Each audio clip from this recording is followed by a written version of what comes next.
Welcome into the best in true crime podcasting. This is True Crime Tuesday. I'm your host, Tim Dennis. All right, folks. I know a lot of you think you are true crime sleuths out there, that you can solve almost anything that we throw on this program. Here's the deal on today's program. I'm going to guarantee you that today we have a case that, let's just say, I don't think you can. I really don't think you can. We're going to welcome back Caitlin Rother today in a book that I guarantee you she has come up with a case that, let's just say, is darn near impossible for you to solve. The name of the book is an excellent one. It comes out a week from today. It's called Down to the Bone. It's about the case of the McStay family in California.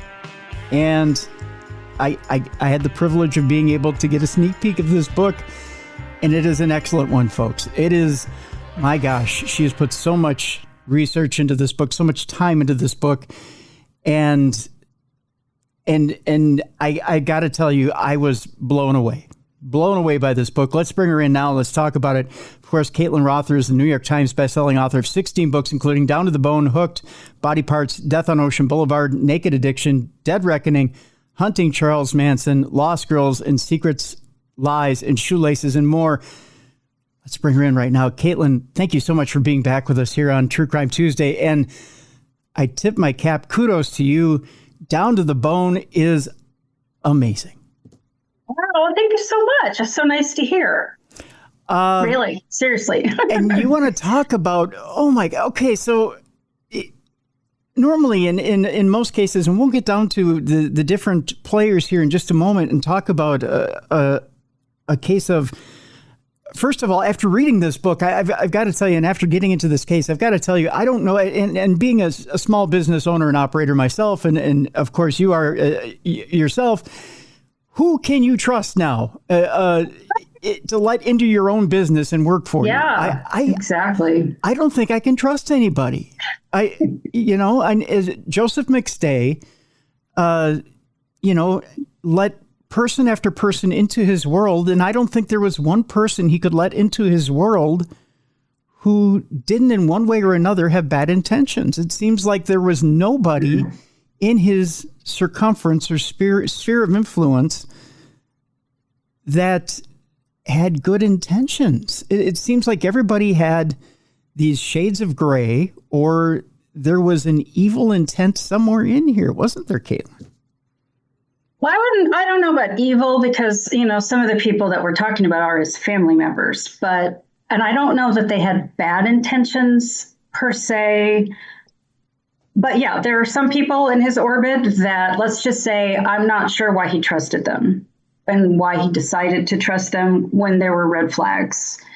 And by the same token, I'm not sure why law enforcement didn't see those same red flags and pay attention to them in terms of who was a potential suspect in this case.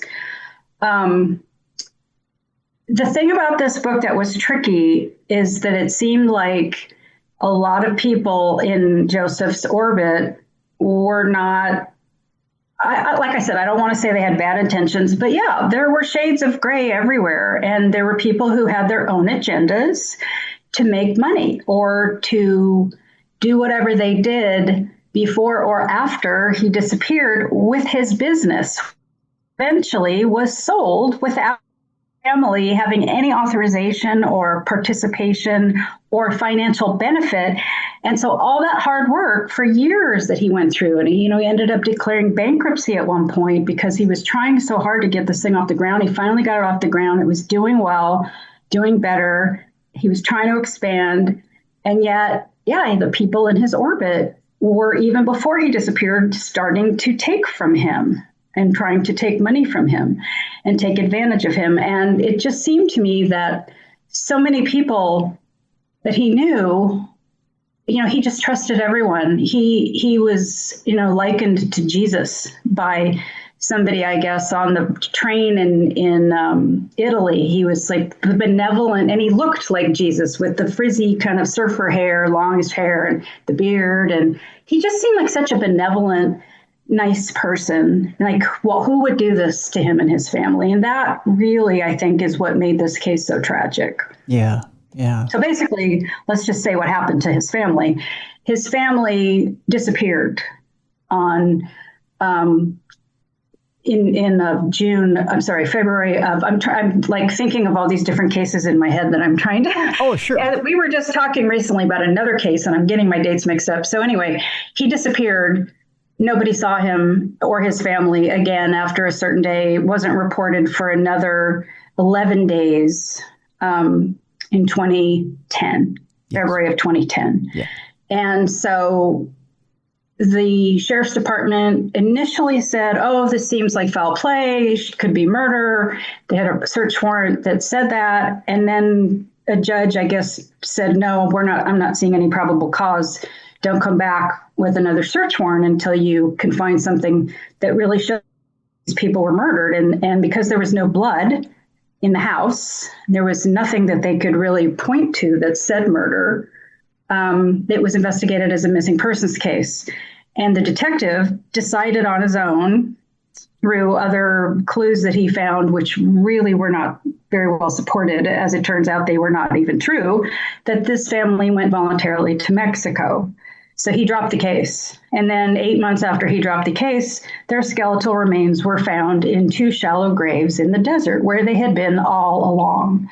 So anyway, that's what happened to his family. And each of the remains, they found the skulls, and there was, a pretty much round hole in the back of each one's skull. So somebody pounded them in the back, including a 3-year-old and 4-year-old boy. Oh my God, yeah. What they believe was a 3-pound Stanley sledgehammer that was found in one of the graves. So what I'm trying to point out here is who in his orbit was bad enough that they would kill 2 little boys with a sledgehammer from behind. I mean, that's what really is so tragic about this case. And the reason I was drawn to this case is because, to me, there was a lot of, as I looked into it, there was a lot of things that were done wrong. And that's kind of what drew me to this case. It's what drew me to the last case that I wrote about involving the same sheriff's department, San Diego County Sheriff's Department. So Death on Ocean Boulevard, which was about the Rebecca Zahau case. There are many, many, many people here locally and nationally who believe they got that one wrong. The sheriff's department said Rebecca Zahau hung herself naked, bound, and gagged. And that's how she died. And her family believed she was murdered by her boyfriend's brother. And so did a civil jury. So here we are. This is another case that happened within a year. And it's the same sheriff's department. And again, they didn't get it right. And we know this for sure because the skeletal remains were found in the desert. So we still don't know positively what happened in the Rebecca Zahau case. So that remains a mystery. But I look at that as part 1, and this is part 2 of the San Diego Sheriff's Department's approach to, missing persons and homicide and suspicious deaths, which is all done by the same team. Well, I think what's going to surprise people in this book, and without giving too much away, you're going to see a lot of fumbles. That's a good way of putting this. A lot of fumbles throughout the book that have to go through the entire justice system, I think is a good way of putting this. But it's good to put it mainly on the sheriff's department, but I mean, it goes throughout the entire prosecutorial system. Well, that's only the first part of this case, because there was another investigation by another sheriff's department, which investigated this as a homicide because now they had bodies, because they didn't have bodies before. So that's why, 2020 hindsight, it's easy to say, well, they should have known it was a murder. Well, they thought it was a murder because these people just disappeared. And they left food out on the counter in the middle of breakfast. They left their dogs abandoned in the backyard with no food and no water. Summer, who's the mom, Summer McStay, left her prescription glasses, which she couldn't see it to drive without, at night. And just there were red flags. And I think, what I think doesn't really matter as much, but even the homicide detective from the next investigation said, well, they should have tried harder. They should have tried a different judge. They should have tried again when these people did not show up to do some more search warrants. And, they probably could have gotten a lot further because, they had to start this homicide investigation 4 years later. And a lot of clues were buried and gone and painted over and who knows what else. But there are also flaws in the San Bernardino County Sheriff's investigation, which I also went into. And I also believe there were giant gaping holes in the prosecution's case. There were contradictions that were clearly pointed out to the jury during the trial in the timeline that the prosecution, things that were logically, impossible to happen simultaneously in our realm of time and space. You can't have this happen if this happened, but they have them both happening. And the jury just sort of accepted it. So, I don't take a position in terms of guilt or innocence on who killed these people, because to tell you the truth, I don't really know. Right.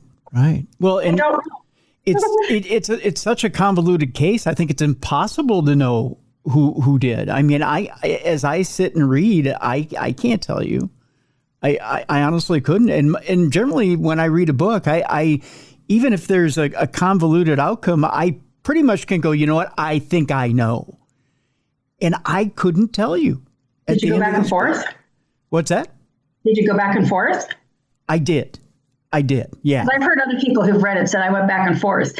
And I had the same thing with Death on Ocean Boulevard, because what I'm doing is I am basically laying out all the decisions that were made, right? Yeah. By these detectives, by these investigators, by these prosecutors, in terms of how they decided who was at fault and who wasn't, and how they investigated the evidence and what their theories were. And like I said, I don't take a position, but I'm laying it out for the reader so that they can make their own decision, hopefully, about what actually happened and whether this case was handled properly. And there are a lot of flaws and a lot of holes. And this was just one of the messiest cases I've ever seen. Yeah. We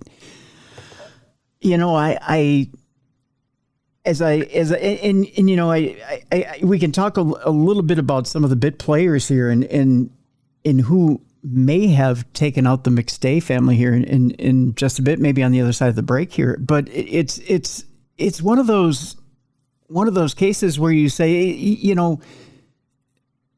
each one of these players has something wrong with them, but not enough to where you think, but they couldn't take out an entire family. Right. Well, and then my biggest question is, who would kill a 3 and a 4-year-old little boy in such a horrendously violent manner? That is a certain type of individual, and I'm not sure that the people that we have in front of us, any one of them is entirely capable of that.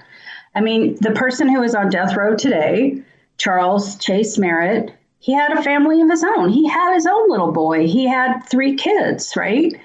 And he knew these little boys of Joseph's, and Joseph was his best friend. And so to accuse somebody of stealing $20,000 and trying to cover that up as a motive for killing an entire family, including 2 little boys who were the same age as his little boy, he has a prison record, but it's all for theft. It's not violent.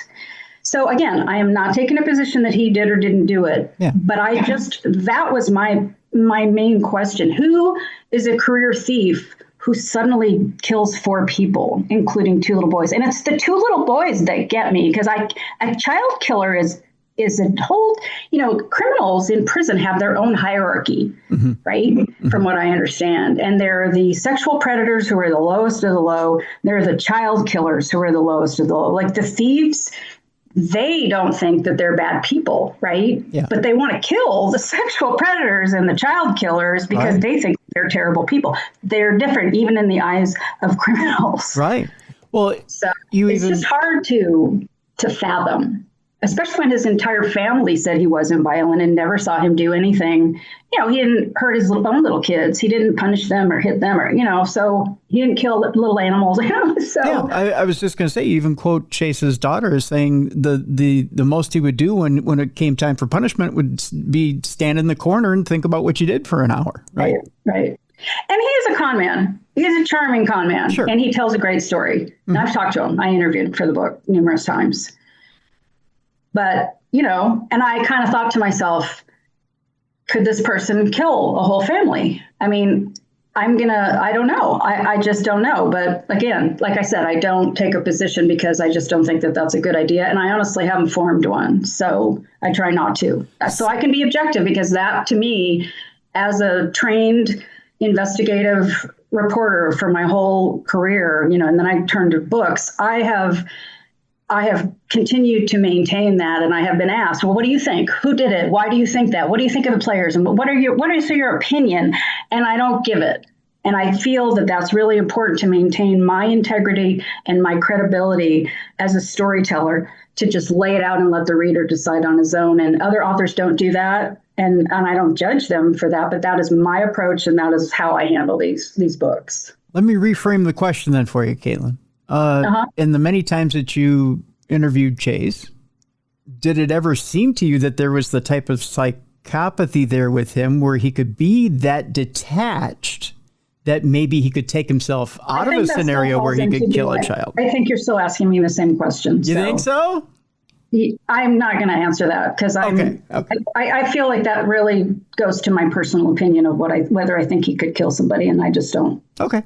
I don't feel comfortable answering that, so no offense. Fair enough. No, I didn't know if maybe there was something. I don't think you can tell with a con man, honestly. No, you can't. I mean, I interviewed Skylar DeLeon. Skylar DeLeon, I know. Do you know who Skylar DeLeon is? Yeah. Okay, so let me just briefly tell your listeners. Skylar DeLeon and his wife, Jennifer, at the time he was presenting as a man. He is now a woman, and legally, and I'm not sure because I haven't got confirmation on this, but apparently has had gender reassignment surgery paid for by taxpayers. She's on death row and still at San Quentin, apparently in the psychiatric ward, because I can't see any other reason since they've dismantled death row physically. Right. She's still there.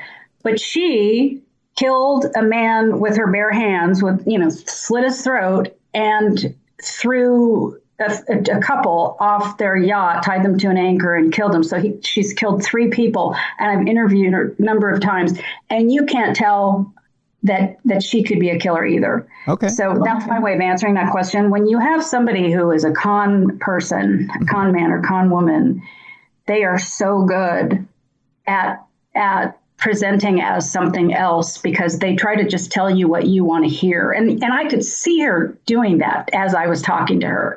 Yeah. Yes. Chase is more direct, and Chase wants to just give you his opinion and wants to set you straight and wants to argue and make sure that you understand his position. But he tells a great story and he's very charming. So he's not at the same level as Skylar DeLeon, but, he's definitely got his own set of charms, So like I said, that's why it's so difficult to tell. Yeah. And, I've written about other con men and con women, and I didn't, get to interview them personally, but I could tell that they were just really good at manipulating people in their opinion. So, that's a tough one to answer regardless. Very true. Very true. There is, and I'm going to leave the other suspect for the other side of the break because he's an interesting one too. And boy, you want to talk about a convoluted, even more convoluted than Chase, which, you're talking about a glaring suspect who was left out of this whole thing. We'll talk about him on the other side of the break because I really think that that one was just left out there. And I could see where Chase might want to point the finger over there and say, you really got to look at that guy over there. Which he did, but it still didn't hold up. Didn't seem to do any good. No, it didn't seem to do any good at all. I want to talk a little bit about the family before we go to break, because it is in a way, I don't want to say in a way, it is quite tragic. I want to get a little bit of background on them before we go to break, and the stories themselves of Joseph and Summer and the children. You mentioned a little bit about Joe and his upbringing, just a little bit about his personality. Tell us a little bit about his wife, Summer, and she had kind of a colorful upbringing, to say the least. But tell us a little bit about Summer before we go to break.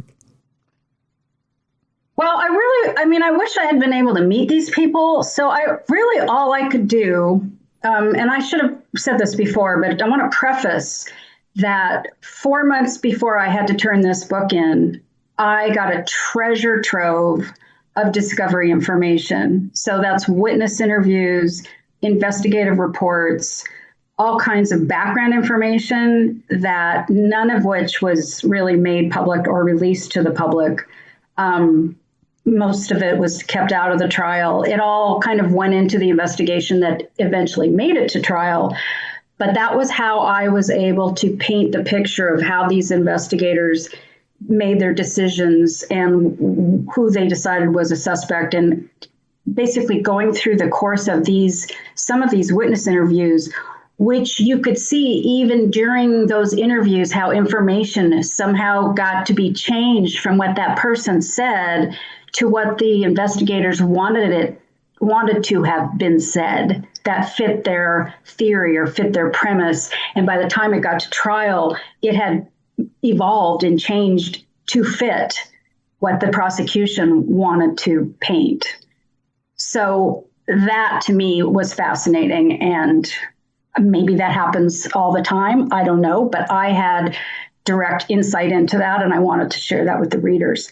So what I learned about Joseph and Summer, a lot of it came from, what was in the public domain previously. So I went through all these court records. I went through divorce records. I went through media reports and what people were interviewed and what they said. But, it was all kind of surface.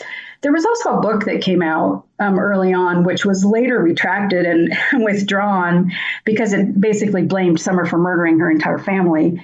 But there was a lot of stuff in there that actually was real. So there were emails that were reprinted. And so I, read those from Summer to Joseph, and this person, got those from Patrick McStay, who was Joseph's adopted father. Mm-hmm. And so some of these things are real, and some of them that were in the book were not real. And then I got this treasure trove of information with these witness interviews, and I learned a lot about the family members and what they thought of Summer.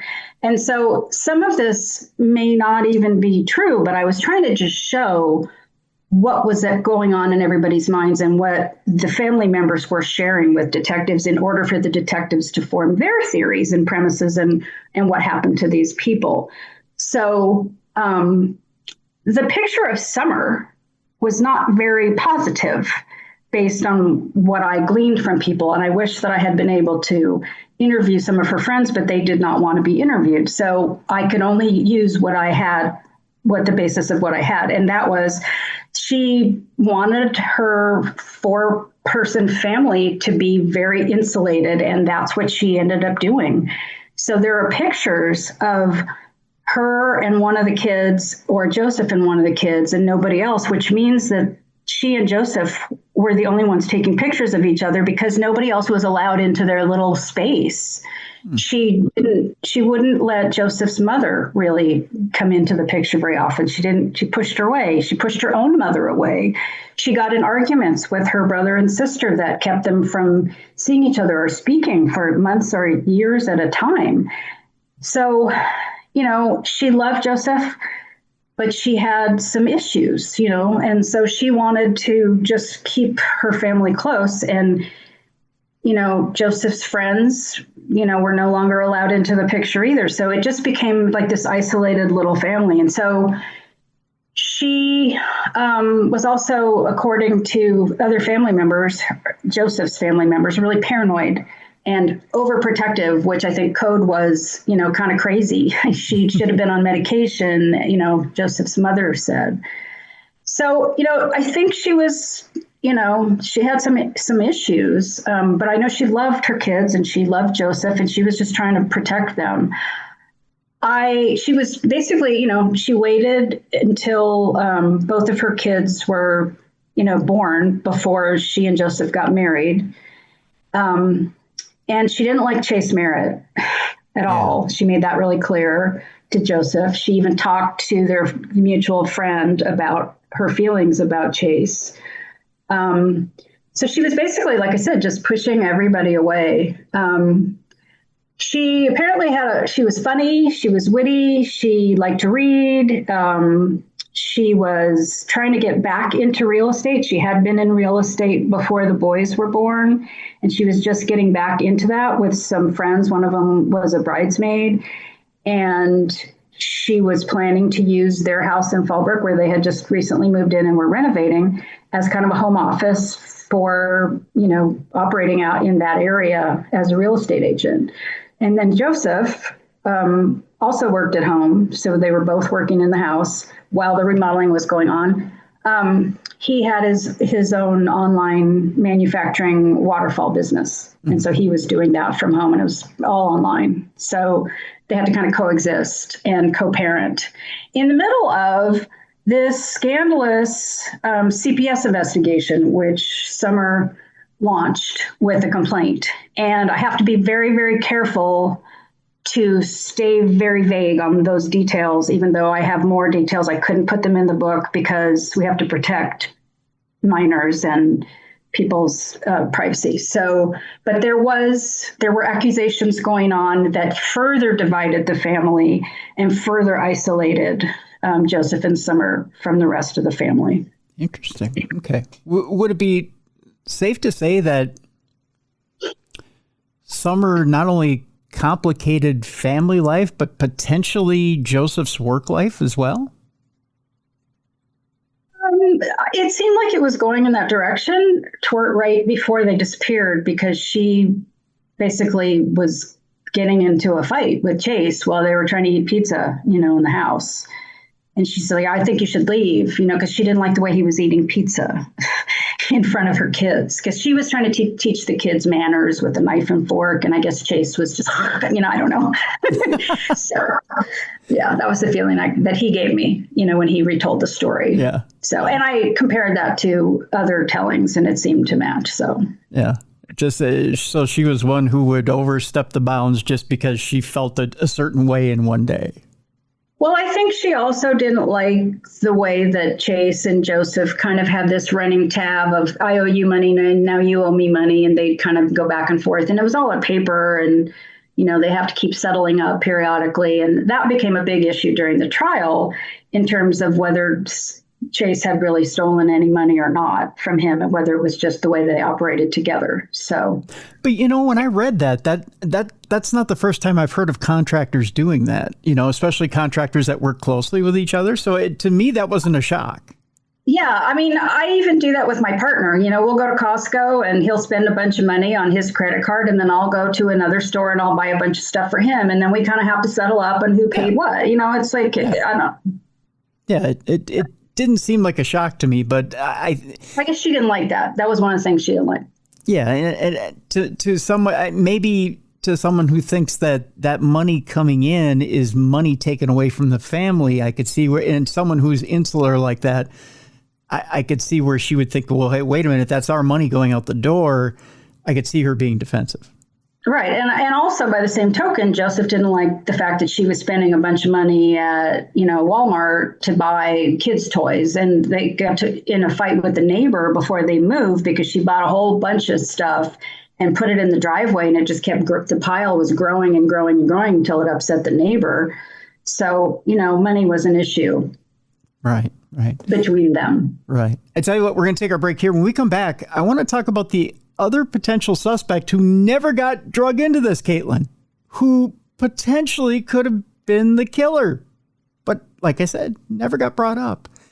This book, folks, is amazing. It's called Down to the Bone. Caitlin Rother is the author and researcher in this entire case. And I tell you, boy, oh boy, the case of the McStay family is a muddy one.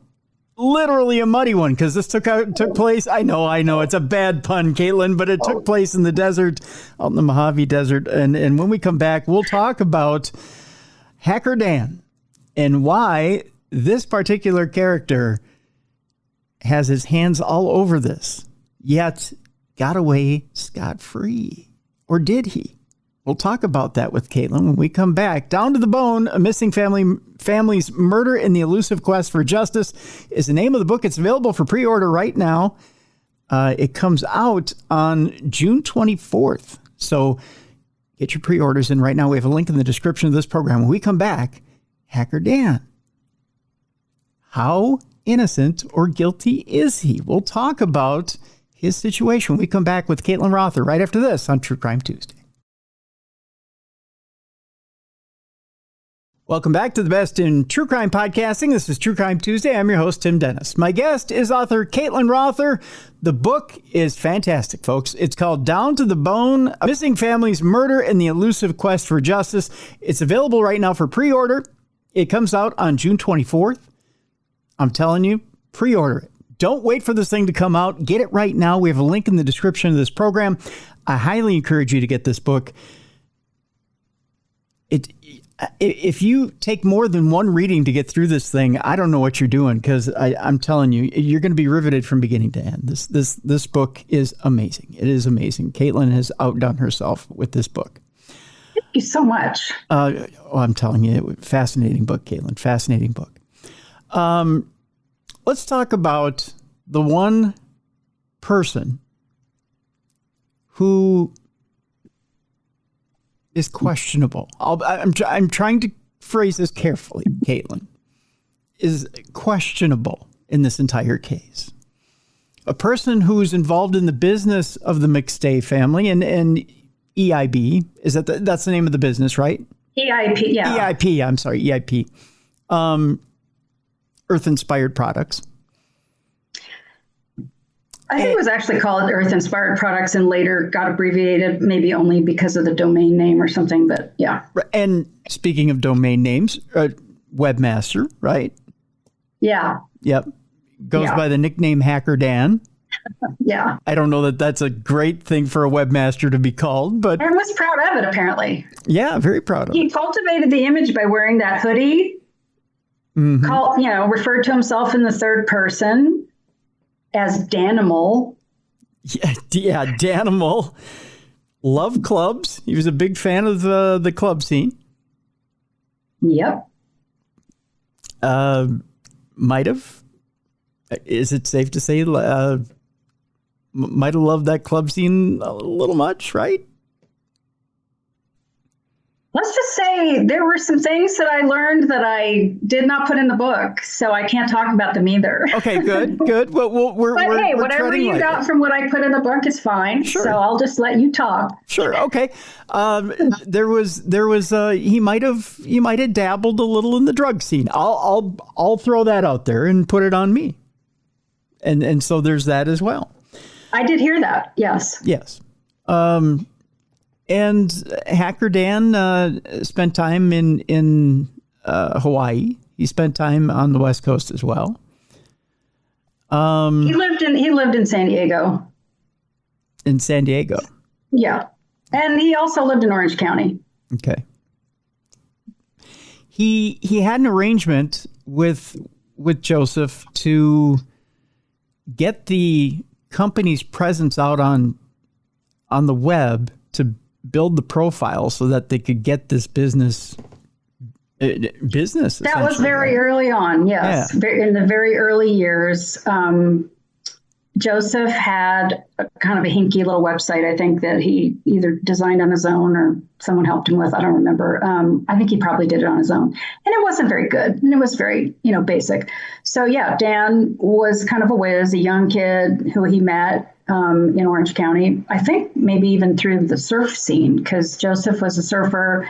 One of his good friends that he hung out with and lived with was his roommate, also was surfing. And so Dan was younger and, they ended up meeting each other. And Dan helped design the first website.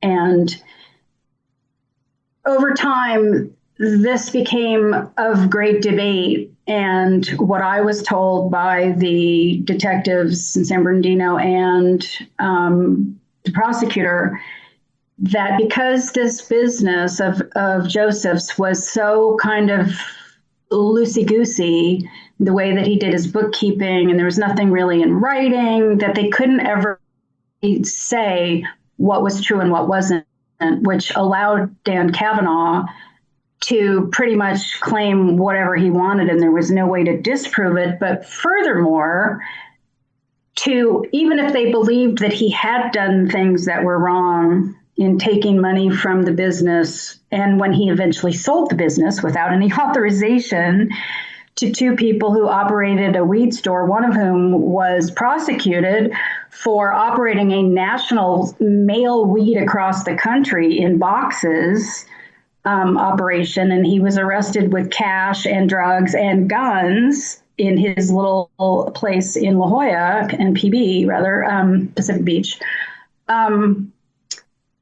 That none of that ended up being allowed in when the defense tried to bring it in. There's so much that I wanted to bring in because it wasn't allowed into the trial, which is that the judge, is that the prosecution, is that, anyway, there was a gun that Joseph had that ended up in the possession of a felon who shouldn't have been able to get it, who got it supposedly in a trade from somebody who was in the cannabis industry, just like the people who bought the business from Dan. And so all of that, even though there's no direct line to Dan, it's still loosely, if you put all this stuff out, there was a prosecutor, Matt Murphy, who I've written 2 books about. He's now works as a consultant for 2020. He just had his own book come out. And he was on the show? Oh, has he? Okay, great. Yeah. He is the master of the circumstantial evidence case. And, I think he would have done some different things, or could have, say if Dan was ever arrested, which he never was because he was never even identified as a suspect. I think, Matt would have been able to take some of these pieces of evidence and draw dots between them. But these detectives and these prosecutors chose not to do that because they had already decided that Chase Merritt was the guilty person who stole money from Joe and lied about it and forged checks and, et cetera, $20,000.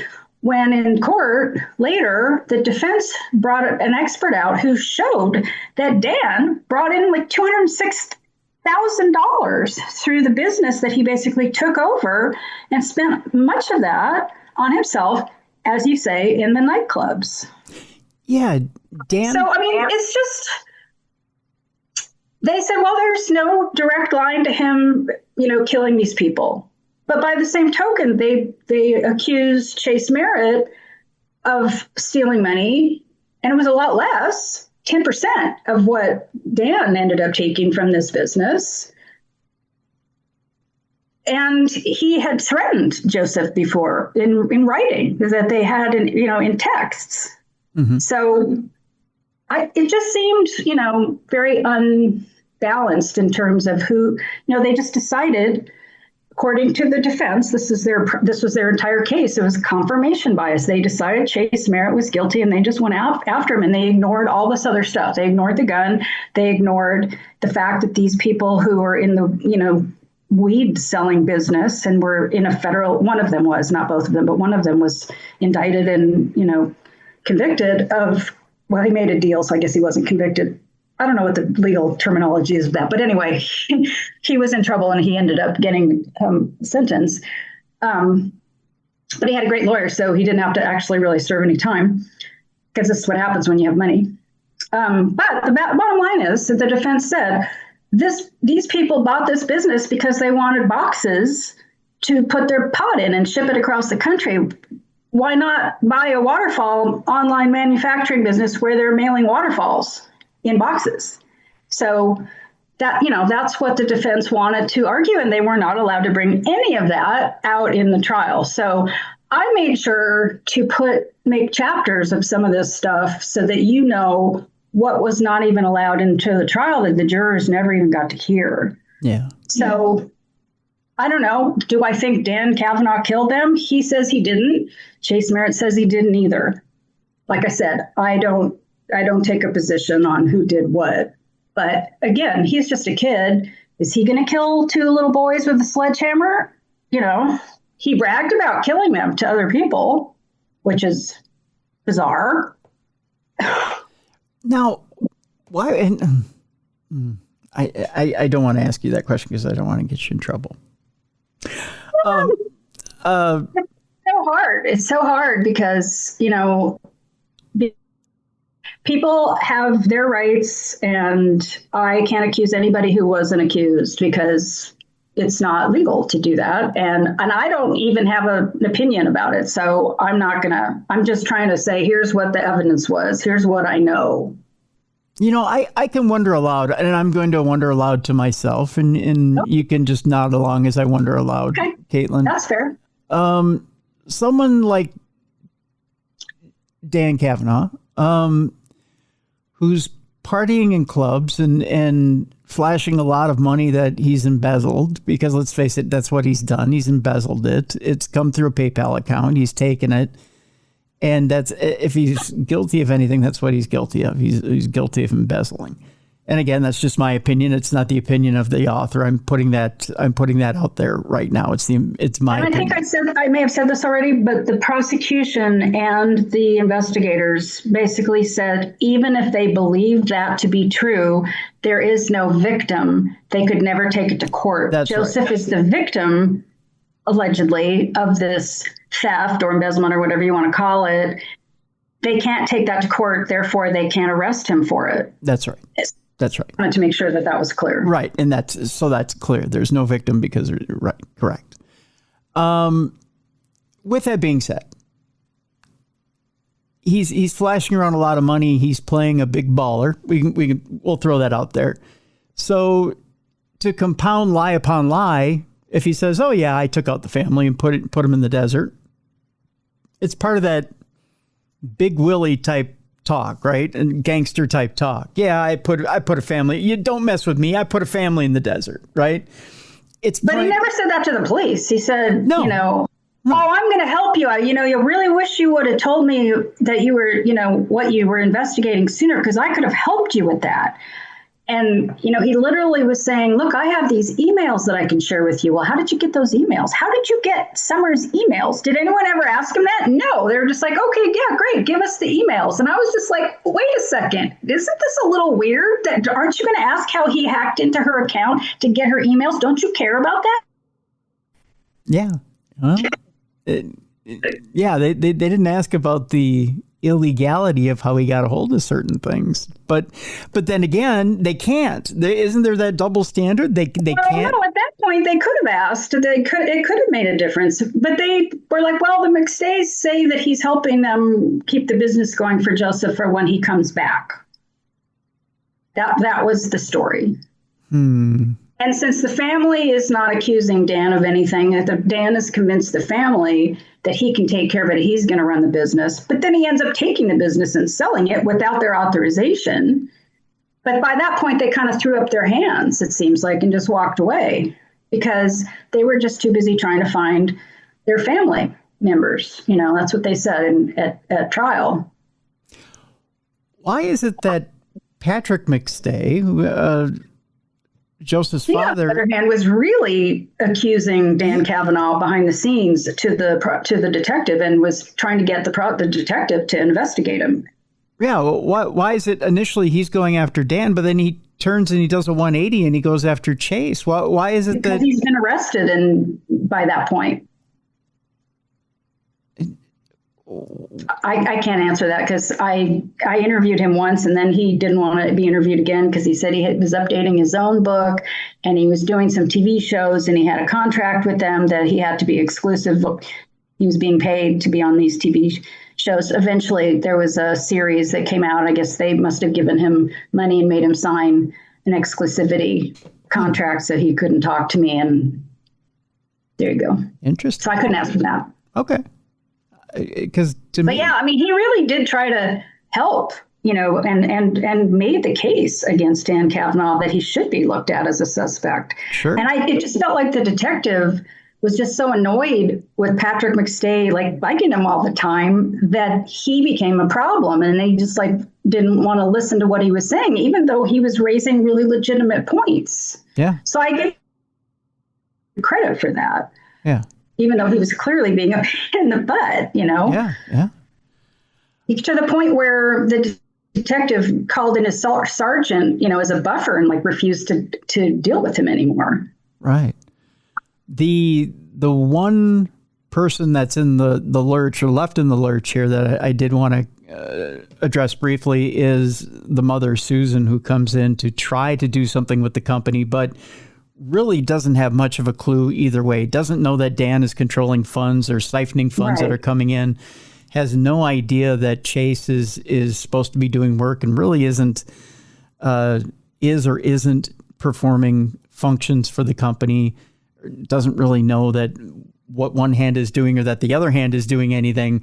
She's just trying to run the company as it is. Right. And even though I know she didn't do this on purpose, no one told her not to do this, and she didn't know any better. She came in and cleaned up the whole kitchen before they searched the house, and moved everything and cleaned up.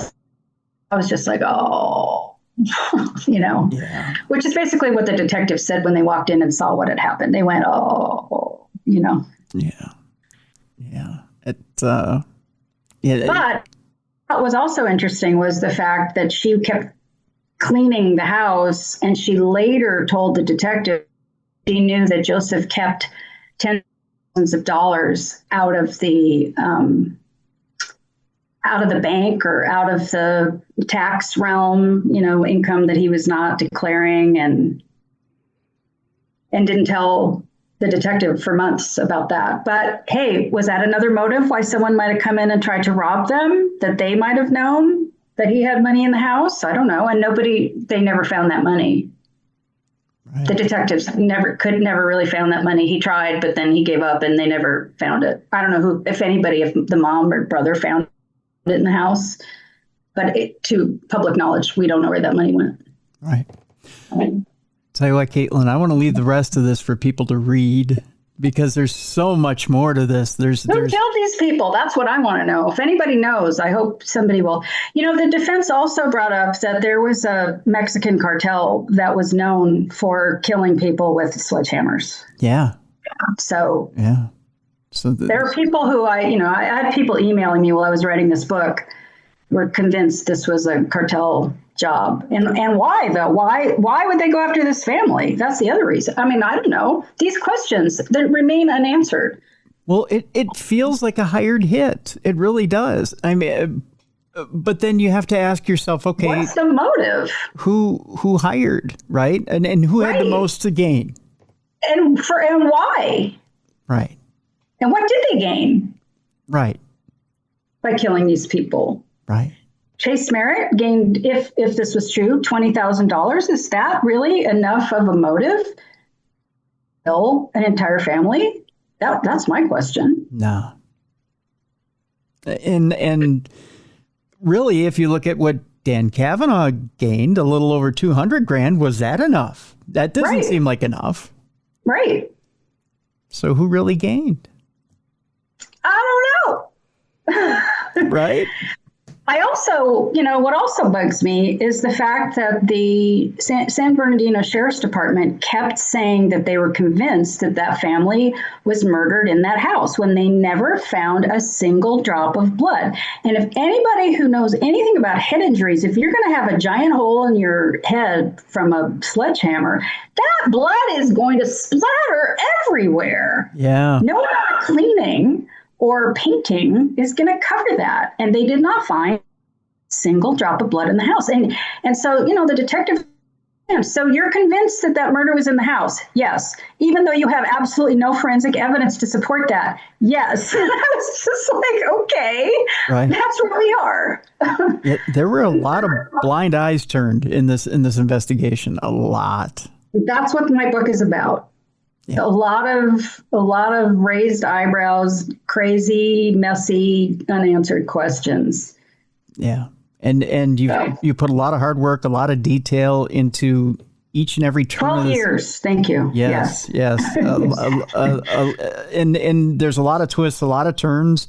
Again, I know I'm being very vague about this, but I want people to. We've gone into quite a bit of detail. We have. So, but thank you for respecting my wishes. I appreciate that. Yeah, I want people to dive into this book. It's a very detailed book, and again, it's one of those books where you're riveted from page to page to page, to not just into the backstory of the McStay family, because you get to to learn the backstory of the family. You get to really feel for Joseph and Summer and the kids, and by the time you learn of their end, you want justice for them. You're wanting to get that ending for them, and you're wanting someone to.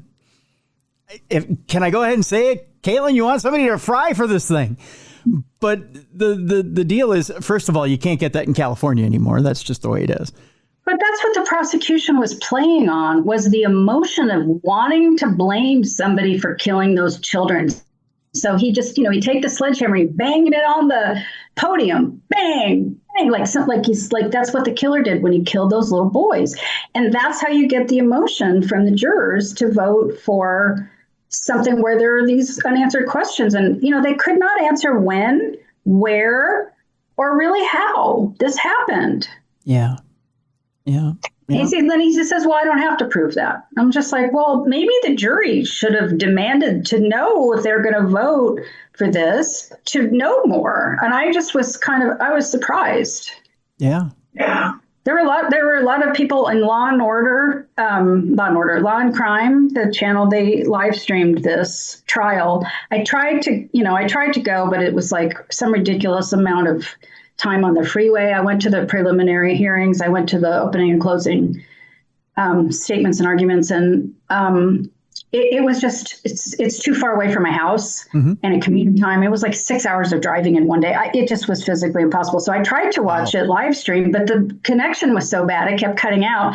So anyway, I had to do a lot of it on paper and by reading these reports and, so watching, they had a lot of it on YouTube, the trial excerpts. So not all of it, though. Yep. So. Yep. Yeah. But again, folks, get this book. Pre-order it now. Don't wait for it to go on sale on the 24th. Get it now. We have a link in the description of this program. Down to the Bone, A Missing Family's Murder and the Elusive Quest for Justice. Caitlin Rother, I want to thank you so much for being with us today. Thanks for having me back. And thank you for being back. We greatly appreciate it. And folks, like I said, you're gonna fall in love with the McStay family. Your heart's gonna sink quite a bit when you realize that their fate, and you're gonna want to get justice for them.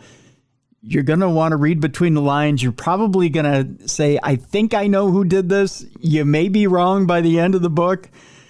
But I want you guys to email me, tim@darknessradio.com. Let me know who you think did it. I may share with you who I think did it. I still don't know that I'm right. I don't think I'm right, Caitlin. But thank you so much for being with us today. Thank you. All right, it's time for us to lighten things up a little bit now, folks. It's time now for us to join Dumb Crimes and Stupid Criminals. It's Crayon News story time. What happened with this dude, Christ Bearer? I heard he cut his penis off and then jumped off a balcony. Suspect pulls gun from butt, shoots twice at Denver police. What is your emergency? I need help. And what's the problem? I'm too high. You're too high? Yeah. It's that time again, the time you've all been looking forward to. It's time for Dumb Crimes and Stupid Criminals. And with that, I need a co-hostess. So what I've done is, in this stormy day in which there's a tornado watch out in my area, so at any time the power could go. Let's cross our fingers, folks. I'm reaching out my hand, hoping it doesn't get struck by lightning, out across the Twin Cities. And I'm reaching out, hopefully hoping that I don't have a key in it. Thank you, Benjamin Franklin. And reaching out for my co-hostess, who has not one, not two, but 3 books out there on every top 10 list there is overseas now, I believe. I don't know. I've been doing lots of research, and I keep seeing it on every top 10 list I can imagine, in Europe, in Asia, and in Uzbekistan, I believe, is one of the countries that it's on. You can just name the country. It's probably there. But you'll find it. And plus, there's many more books coming out. We can run them down with her when we bring her on the program. Ladies and gentlemen, she's intelligent, she's witty, she's funny, and she's pretty darn easy on the eyes. Here she is, Jessica Freeberg. Hi, Jess. How you doing? Hey, I'm good. Well, that's wonderful. See, am I right? Is it every darn chart in the world now you're on? I think you might be exaggerating a little bit, but we're just going to roll with it because I like it. It makes me smile. All right, good. Then that's fine. We'll keep it. They're good books, though. They are very good books. And then the next book is available when? See, I'm already looking forward to the next one. I'm putting pressure on you. August. I think I have 4 more coming out in August. 4 coming out in August? 4. Yeah, that puts me up to 14 books in total, I think. Jeez. They don't believe in staggering at your company, do they? No, not at this particular publisher. Mm-mm. Wow. We'll have to have a small talk with them. Maybe. I think because they're regional, and so they're just they're pushing it into stores in different parts, because they're Monsters of the South and I think Monsters of the Pacific Northwest. And so they're just we'll just release them all at once because they're all they're focusing in on selling in different regions. But we can hold one back for, we'll do one in the fall, one in the winter, one in the, we can do that. That'd be nice, It would be nice. Let it breathe, I believe is the saying. Let it breathe. Well, then I would feel like I had to have a book launch party for all of them, and then I would just never not be partying. I mean, that's just overwhelming. Well, that's true. But fun. Yeah, right? I guess. That's right. Parties are fun, aren't they, Tim? They are fun. Yes, they are. They are fun. That's for sure. Well, we have a very busy show for Dumb Crime, Stupid Criminals today. I'll tell you this much. I will tease this much. Our palate cleanser today is a bit cheeky. I can't wait. I'll give you that much. And there is quite a bit of levity today. I do want to start it off a little bit serious, and then we'll get the serious out of the way right away. Some of you who follow me on social media do know that I did graduate with Melissa Hortman, who unfortunately was shot and killed over the weekend along with her husband, Mark. And the State Senator Hoffman as well was maimed and injured along with his wife. There's no soapbox here, folks, other than just to say I'm pleased. I'm happy as punch that they got this piece of shit who did this. Before we hit air today, the feds did add the death penalty to him, and they put in their own charges of murder and stalking. There's a special place in hell for this guy. I'm not going to say his name. He doesn't deserve it. He's pure evil is what he is. And I hope, and this is my hope, that the feds will do everything and the state will do everything to put the full extent of the law on this, and that this will be the thing that will cool political rhetoric between both sides. That will show you that you can't go out and inflict your opinion physically on another person. That this is the end of it. That it's time now to settle down and stop it. We're done with it now. It's time now to get back to leaving politics to being the business of the country and of the state. Because that's all it is business. That's all it is. It's business. It's like balancing your checkbook. It's like figuring out what you're going to have for dinner. That's all it is. It's business. It's no more important than that. And you go on with your life. And you go on and enjoy your family. And you go on and figure out what you're going to do with your job. There's nothing that's that important. It's not that important that there should be tribalism about it. It's not that important that you alienate your family members. It's not that important that you alienate friends. It's not that important that you get into huge arguments on social media. It's not that important that it consumes your life. It's not that important. It just isn't. It's not that important. Because if you should learn anything by this weekend,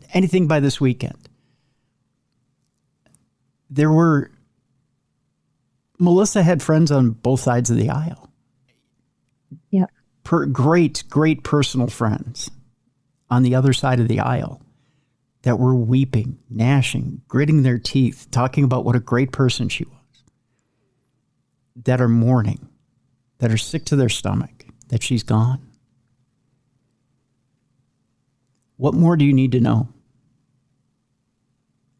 That the whole thing's a work, right? The whole thing's, as we say in the wrestling business, Jess, the whole thing's a work. You guys are fighting over politics. They're having a drink and slapping each other on the back when business is over. Exactly. And I'll just end it on that.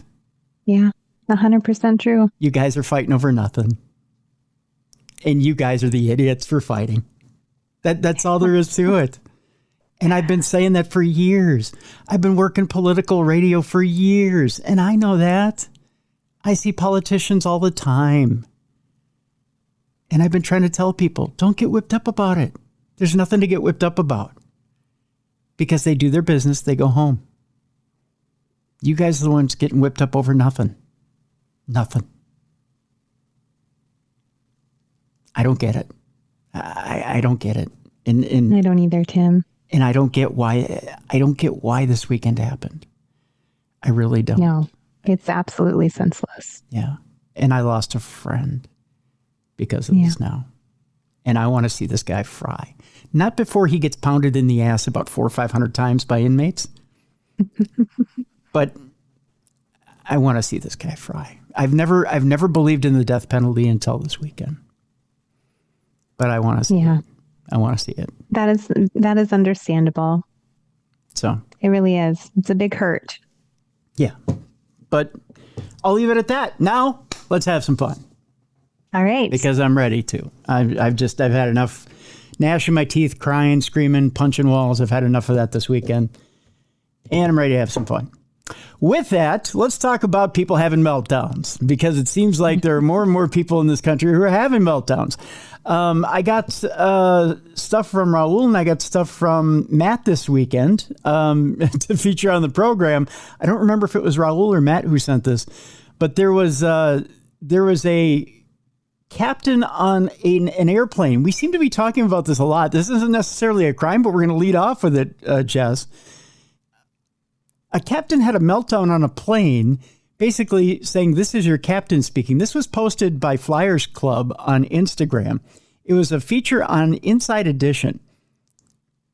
The captain basically stood up in front of the flight and said, "If you don't like this, deal with it." And went off on a rant that included a little bit of racism, a little bit of "this is how I'm going to fly the plane," and a little bit of "if you don't like what I'm wearing, well, shove it up your ass." A little bit of everything. So let's listen to this a little bit and figure out what it was this captain was trying to get to. In the meantime, 20 people walked off this flight before the captain herself walked off the flight. Oh, wow. Are you ready for this? This is how this went down. Stop, and we'll fly the airplane. Don't worry, I'm going to let my co-pilot fly it. He's a man. Okay? It's a total meltdown. The pilot boarded in her street clothes and addressed the passengers over the intercom.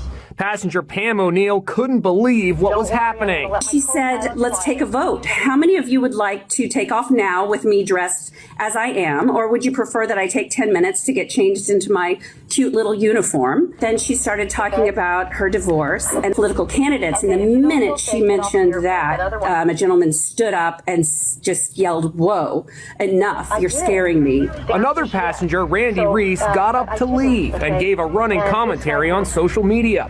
"I'm shaking right now." The captain demonstrated that she was not mentally in a safe space. She says, "Sorry, I'm going through a divorce." Uh-oh. The pilot also insulted a mixed-race couple on board. Did I offend you? Okay, so did I purposely offend you? I did. The answer is yes. The more she tried to convince everyone she was okay to fly, the more people got off. Flight attendants, please disarm doors. Anthony Roman is a retired pilot. Everything went wrong on the flight. The captain clearly was in an emotional state and was having a breakdown. The right thing to do, you don't feel safe on an aircraft, is to take matters into your own hand and get up and leave that aircraft. After 20 passengers insisted on getting off the United Airlines flight, the pilot quietly left the aircraft. So the pilot gets up off the aircraft. At that point, we're not safe. We're done. Yeah, that's scary when your pilot's unhinged. Yeah. What is it lately about people who are unhinged who feel like they need to just bring it out in public?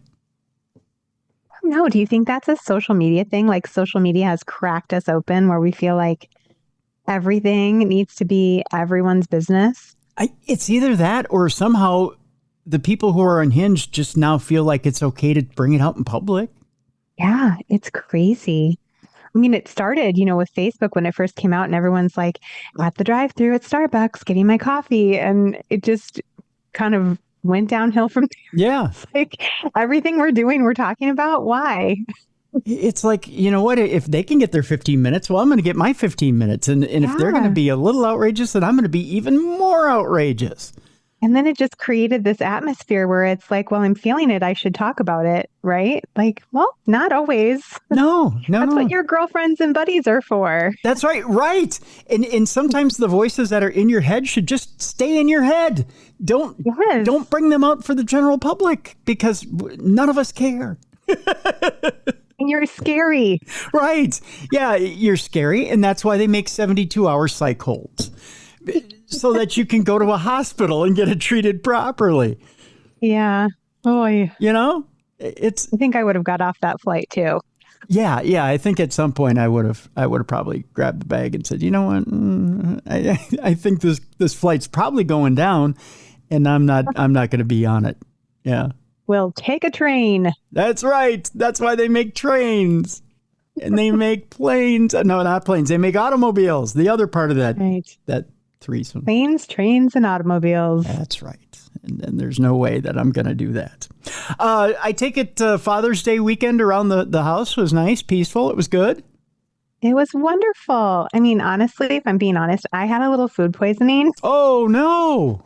So I felt really bad because I wanted to spoil my husband all day and I was just really not feeling well. But I kind of got over it midday and we were able to have my dad and my mom over and my brother and we had fun. But I went over, I visited my dad, my uncle my uncle's my godfather. So I went over and visited for a little bit and just watched a round of golf on the old television.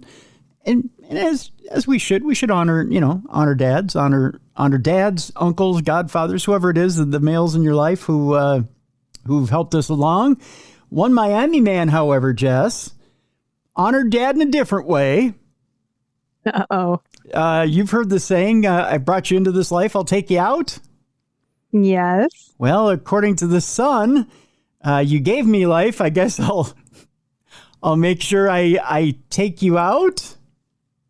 I don't know. That doesn't make sense, but I think he got it wrong. Yeah, but I think he got it wrong in a big way too. A Miami man is accused of shooting his dad on Father's Day weekend. Oh my goodness. Okay, a tie, a mug, a shirt, a card, a bullet is probably the wrong thing to get for Father's Day, right? Definitely not on my list of possibilities when I'm considering what to get my dad's. Yeah, I don't think they sell that at Macy's. I'm pretty sure.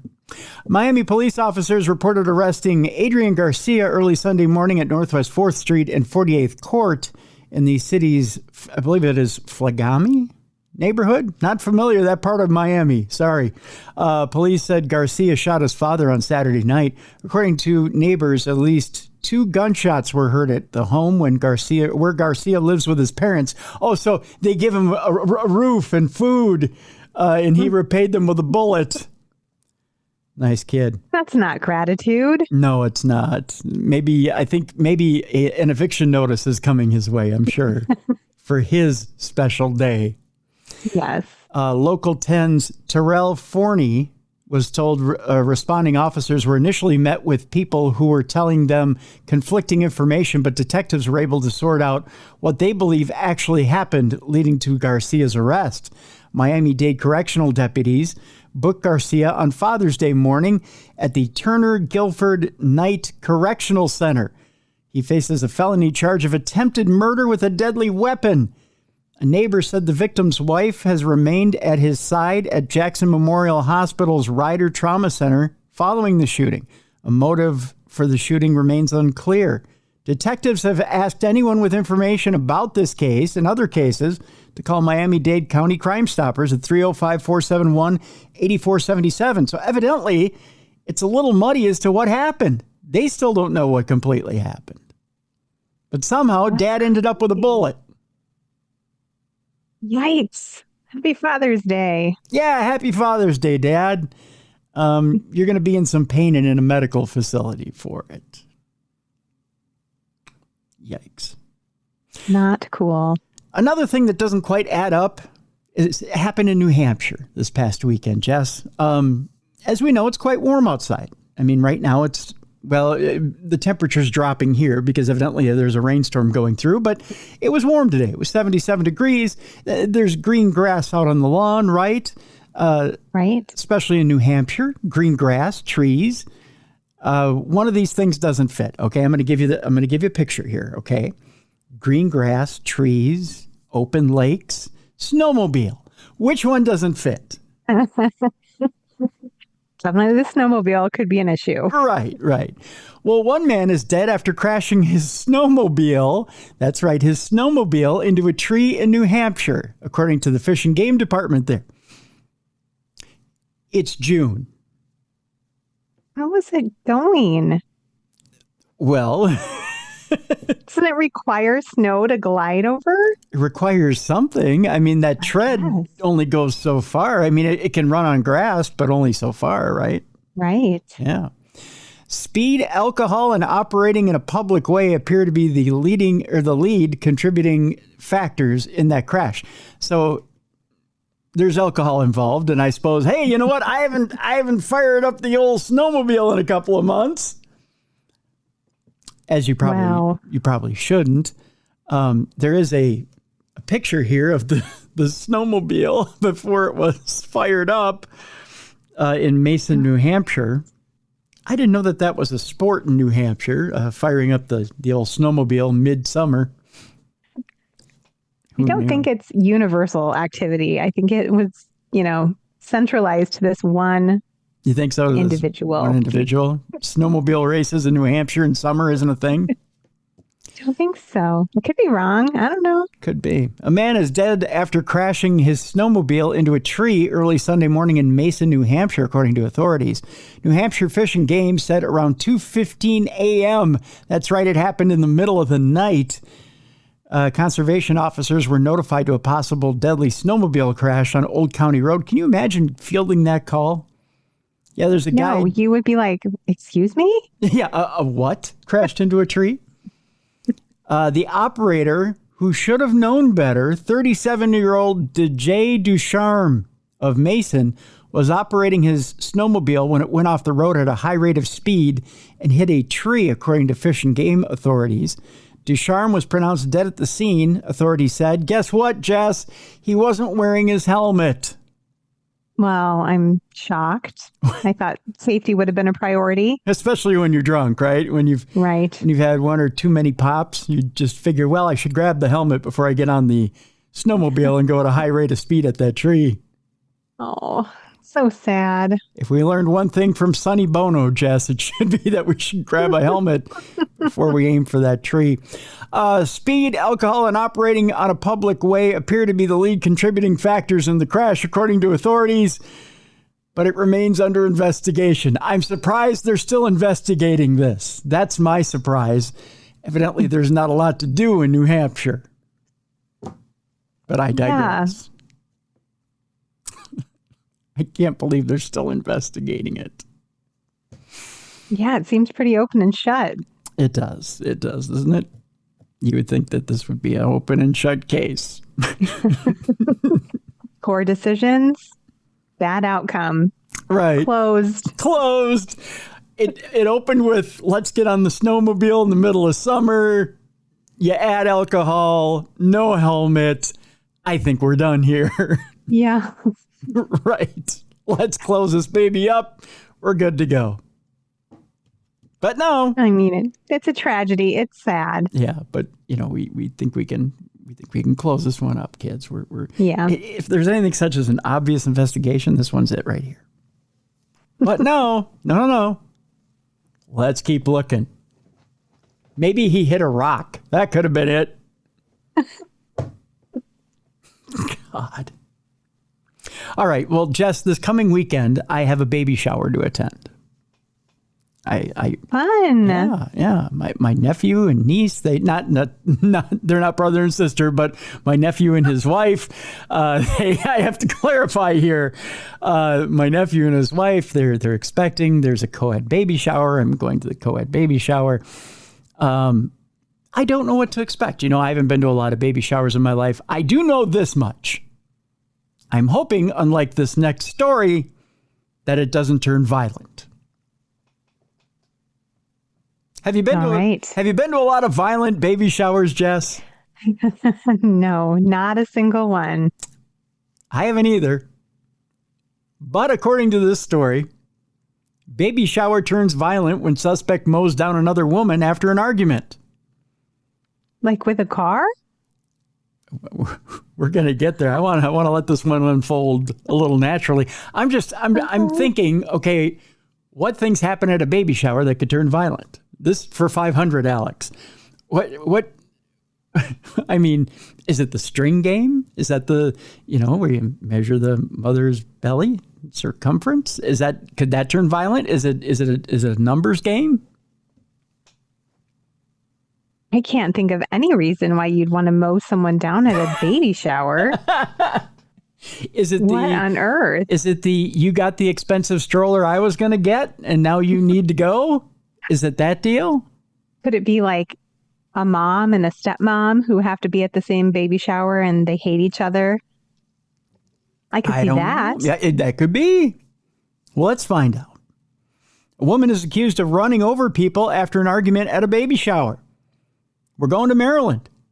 54-year-old Robin Lissette Alexander of Indian Head, Maryland, was charged with 8 counts of aggravated assault and 2 counts of destruction of property in connection to the incident. Around 5 p.m. on June 1st, officers with the Charles County Sheriff's Office in Maryland responded to a business for a report of people hit by a car. Investigators say Alexander was attending a baby shower and got into an argument with another woman.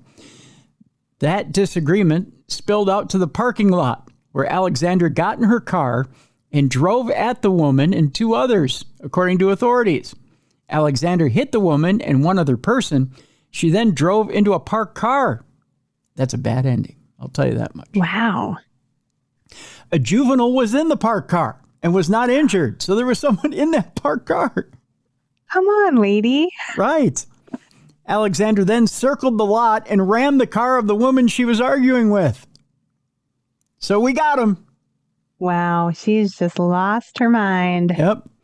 There was no word on what the argument was over or if there was a previous relationship between Alexander and the woman. Several people tried to stop Alexander and disabled her car by slashing the tires. Who are these people? I don't know, but Jerry Springer is turning over in his grave wanting the story. I know that much. There you go. That was a long way to go for that. That's not my first thought when someone's doing something like that. Like, call 911. Right. I'm not like, hey, I know. Slash your tires. I got a pocket knife. We got to detain her. How do we stop her? Slash the tires. Oh my goodness. It's either that or ram her vehicle and stop her. I mean, how do you stop her? Yeah. You just get out of the way. Well, that's what you're thinking. Other people are like, let's take action. Right? I guess. Yeah. Yeah. Police announced Alexander's arrest this week. She was released from custody on electronic monitoring. She's that violent, and you're like, you know what? We can trust her to stay home. We'll just put a bracelet on her. She won't do any harm. She's fine. She just had a bad day. Yeah. She just, she's just feeling a little owly. The Independent is, you don't want to know about the Independent. Anyways, here's a picture of her right here. There she is. I mean, she looks perfectly normal. She looks subdued, doesn't she? Yeah. I'd be like, she looks like she needs needs to be at home knitting a sweater or something. She looks like she needs a nap. I mean, she's probably exhausted. She doesn't look violent, like she's going to go on a rampage. No, she looks like she's exhausted from all that running over. Right? But Just take a lot out of you, Tim. It does, yeah. I mean, when you're running over people, especially hitting innocent juveniles in a parked car, but wild. But I hope that the baby shower I go to is going to be a little less violent than that. But just in case, I'm bringing my switchblade in case I need to disable a car. You just really better. Yep. Yeah. Be prepared. I'm going to be. There you go. This next one was sent to me. Okay, so I don't remember if it's Raul or Matt. Again, I'm getting them mixed up in my head, but forgive me. It was a long weekend. Either Raul or Matt sent me this next story. And it kind of ties in a little bit to the paranormal as well. A man is arrested for a robbery and claims the victim was a werewolf. Obviously. Well, whenever you're going to steal, try to steal from a werewolf. What are you going to steal from a werewolf? We go to Salt Lake City. Let's find out together, shall we? A man was booked into Salt Lake County jail Saturday after police say he assaulted a victim, claiming they were a werewolf. 24-year-old Jose Manuel Perez was booked on one felony count of aggravated robbery. Booking documents filed by Salt Lake City police state the investigation began around 2:15 p.m. after they received multiple calls reporting an assault in progress at a business where Perez and the victim were getting lunch. So he was having lunch with a werewolf. That's kind of like werewolves in London where they're having lunch in a Chinese restaurant, or weren't they having dinner in a Chinese restaurant in Werewolves in London? Yeah. Down in Soho. See, I kind of remember the lyrics, but not really. The documents do not state the exact location where this occurred. Again, it's probably a Chinese restaurant somewhere in Salt Lake City. Obviously. Werewolves of Salt Lake. The victim attempted to flee multiple times, but Perez kept them restrained in a chokehold. He then pulled out a wooden stake with a nail in it, Jess. Stop it. He did. And then told the victim they were a werewolf and that he was going to pierce their heart. What is happening? Again, he just had a stake in his pocket. Like, he came prepared for this. It was either that or bring his own utensils to lunch. Wow. And if you got to choose between that and bring a stake with a nail in it, you got to be prepared for werewolves. I'm sorry. When you invite a werewolf to lunch, you got to be prepared.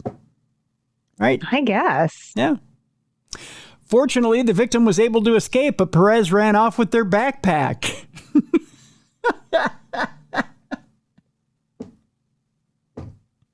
Why would you take a werewolf's backpack, Jess? There's so many questions that begin with why in this story, Tim. I got it. Because is it werewolves that have a thing with silver? Yeah, silver bullets. Maybe they've been collecting the silver bullets that have been trying to be used against them, and you think there's a bunch of silver in the backpack you can take and cash it in and get rich. That could be. That's why you take his backpack. Or maybe you just smoked some really bad crack and you have no idea what's happening anymore. There's no off position in the genius switch. Yeah, he took the backpack, which officers later found in his possession after taking him into custody. Police also found several rocks in Perez's pocket. I think Jess was close on this deal. He told police he carried them out of fear the victim was going to attack him. Oh, they're actual rocks, not crack rocks, but they're actual rocks to throw at the werewolf. He then admitted to stealing the backpack, but argued that since officers got it back to the victim, he couldn't be charged with robbery because, after all, you gave him back the backpack. I didn't steal it. I just borrowed it. I don't think that's how that works, but okay. Yep. Perez is currently being held without bail.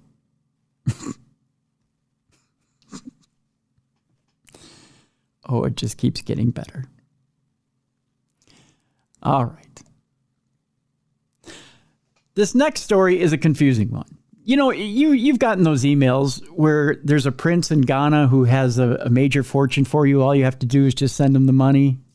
Yes. Okay. Well, there's an English teenager who his parents really didn't like him. and they tried to trick him into moving to Ghana. Maybe with the idea that that prince was waiting for him and maybe had that fortune for him. I have no idea. But this English teenager sued his parents for tricking him into moving to Ghana. Who does that? And evidently some parents who don't want to be parents. Let's find out, shall we? It's an interesting little story. This boy, this little English boy, is just 14 years old. And he recently won a legal battle against his parents. Again, some people just do not deserve to be parents. 14? He's 14. He recently won a legal battle against his parents, whom he accuses of tricking him into flying to Ghana and then preventing him from returning home. You can't make it up. You really can't. The unnamed teen and his lawyers told a London court of appeal that in March of 2014, he was tricked by his parents into flying to Ghana under the pretext of visiting a sick relative, only to be enrolled at a boarding school in the African country. Despite the 14-year-old's best efforts to return to his home country, he was prevented from doing so by his parents. So he found some lawyers and took them to court. And it wasn't the people's court. Initially, the High Court in London ruled in favor of the parents, who claimed to have had the boy's best interest in mind when they shipped him to Ghana under false pretenses. But a court of appeal recently revoked that verdict and sided with the teen, considering that his freedom of choice had been infringed. So somewhere there was a crazy judge who said, you know what? Nah, keep him in boarding school. What? Somewhere there was a court of appeal that said, you all are crazy. Let the kid come home. Yeah, but then would you even want to go home? That's terrible. I wouldn't. Your parents are so mean. I'd go find new parents. Yeah. In the original judgment, High Court Judge Mr. Justice Hayden claimed that the parents' decision to trick him into flying to Ghana was determined by their deep, obvious, and unconditional love, as he would have been at the risk of suffering greater harm by staying in London. The parents' lawyers told the court that the teenage boy had developed an interest in local gang culture and exhibited an unhealthy interest in knives.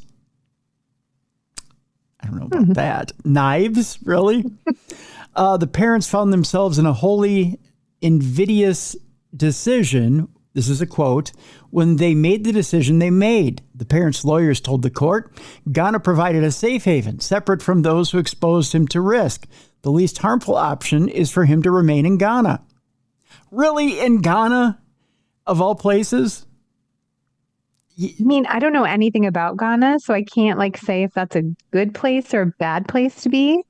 But it sounds crazy. There's some really dangerous places in Ghana.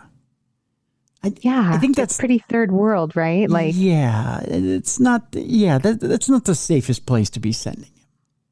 I didn't even know they had boarding schools in Ghana. I guess they do.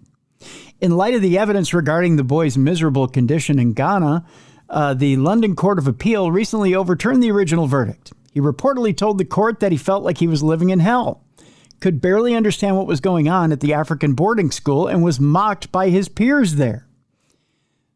He is culturally displaced and alienated. Deidre Fattrell, KC, the teen's lawyer, said he considers himself abandoned by his family. He feels he is a British boy, a London boy. The 14-year-old English boy remains in Ghana, but his lawyers are hopeful that the Court of Appeal's verdict is a massive step in the right direction and will soon allow him to return to London. The case is expected to have a massive impact on international family law. Interesting story. Just wild. Yeah. So all you American kids who are a little too spoiled, just beware. You could be living in England and you could be shipped off to Ghana at any time. I'm going to be using that when my kids don't clean their room. There you go. If they don't clean their room, they're going to Ghana. Yeah, absolutely. Just be careful, kids. You're going to Ghana. This next one, if it didn't scare American kids, will scare the rest of us. This one was sent to me, again, by one of our listeners. I think this was sent to me by Tony, if I remember right. Tony sent this one to me. A New York City woman found a phone buried in her lawn. And I'm going to show you this picture, Jess. This is what it looks like when a burglar buries a phone in your lawn, just so you recognize it if you see it. He was kind of lazy. He didn't really bury it all the way. Well, I'll tell you why it was buried that way. This is the new trend, okay? The reason it's buried this way, and get ready for the chilling way and why it's buried this way, is it's a new tactic used to spy on homeowners. Interesting. You ready for this? Yeah. A Queens woman found what looked like a phone buried in her front lawn, but it wasn't just lost property. Mary Kehoe, who lives in her Forest Hill home in New York for 35 years, spotted the strange device outside, and it looked like an Android phone wrapped in black tape with only the camera exposed, like it was made to watch and not call. Are you getting the idea of why it's sitting there?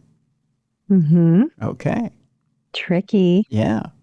Why us? I had lots of things going through my head as to why they chose our lawn, but realized we were in the middle of the block, Kehoe told KTVZ 21. Experts warn that these kinds of planted devices may be part of a growing tactic used by burglars to spy on homeowners, track their daily routines, or scouting for valuables. And it's not just an isolated case. Similar incidents have started up and popped up across the tri-state area. And it says, here's how to identify these devices and what to do if they show up in your yard.